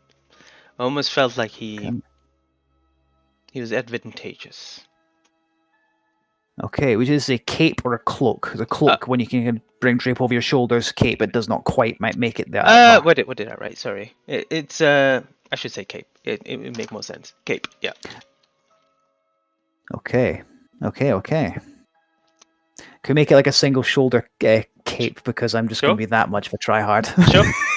However you want to flavor it, I don't mind. A sort of shoulder cape. Shoulder cape it is. Okay, nice. Right. Okay. What do you do? He'll put the cape on, and he'll take the sword. And how the hell do you sheath this beast? It's how he's looking at it going, what's a... It's like, with caution, yeah, that's for sure. It's like, oh no!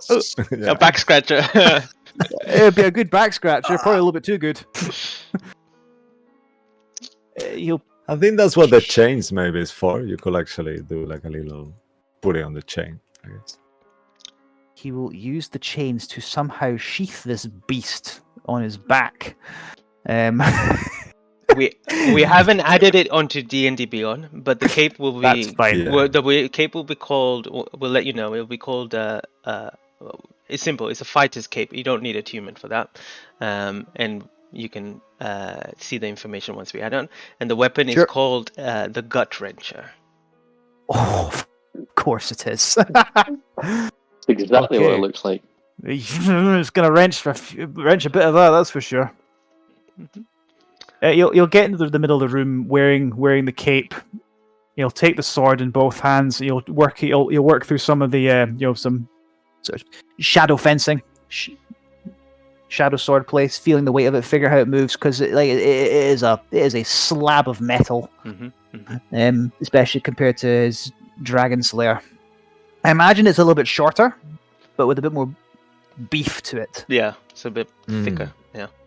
Yeah, so if you go after someone, you're not really looking at defending yourself too much. It's like you got to take the bastard out before he stabs you. But you know what suits how Bruce fights, so. Mm-hmm. Okay. Wow. So he'll wear the cape. He'll take the sword. And he'll go. I'll do the best I can. Bye, both of you. I won't let you down again. No one ever again. I swear it. Lockwood stands firm today, tomorrow, and every day past that. I'll never back down again.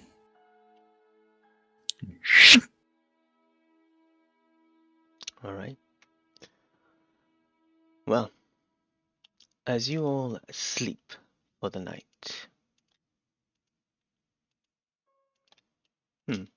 Where's the music that I want? What would be nice for this situation? Didn't Ruin want to use that mirror? We could do that real quick. Oh, yeah, good idea, actually. Yeah. Oh, yeah. No, we'll do it next week. It's fine. Are you sure? The week after Yeah, next There's week. a wee bit of time, so. It's a wee bit of time. Yeah, I want to think about it. Okay. Well, Okay. something All right. that someone cannot think about. Aki. Um, maybe Yeah. let's just use this one. I'm not nervous. You're nervous. As you sleep, you begin to Put it a bit hear. louder, yeah? I'll just use this music. It should be fine. You're staring in your sleep like you're having a nightmare. You begin to envision in a dark space as you kind of look around into this kind of empty a void. You see nothing on you, none of your equipment, anything, not even your clothes. You're almost naked. But the only thing that you can really focus on is your thumb. And as you focus on your thumb, you begin to see it beginning to darken your hand. And it begins to slowly grow and extend up your arm.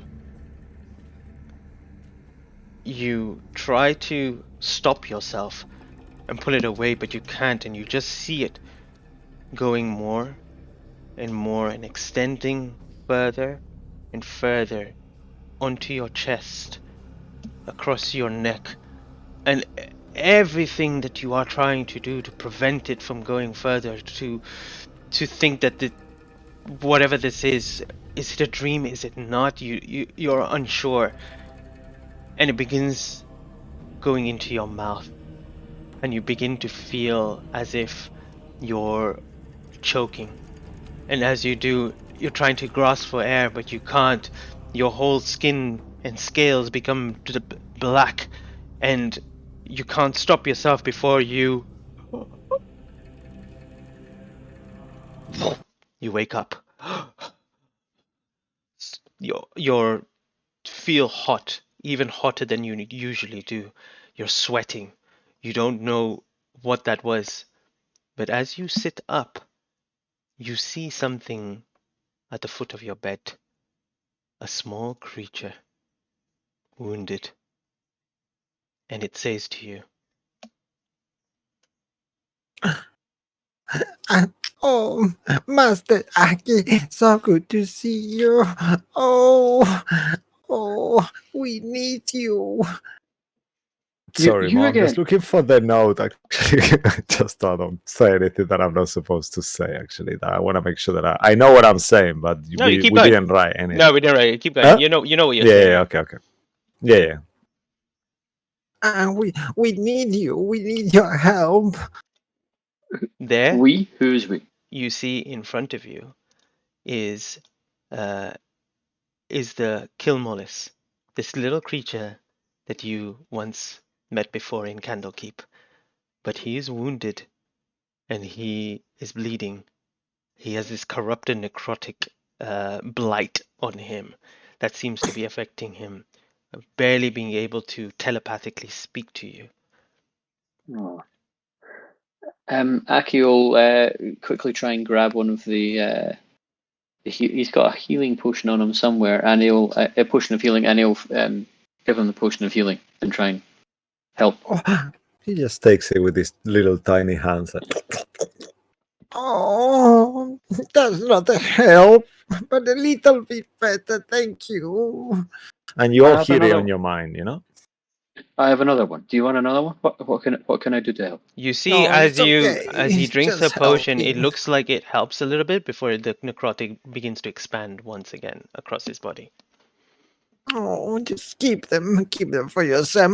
Master Worth is better than me. What is that? Aki will try and reach out and touch it if the creature allows him. Yeah, he kind of lets you.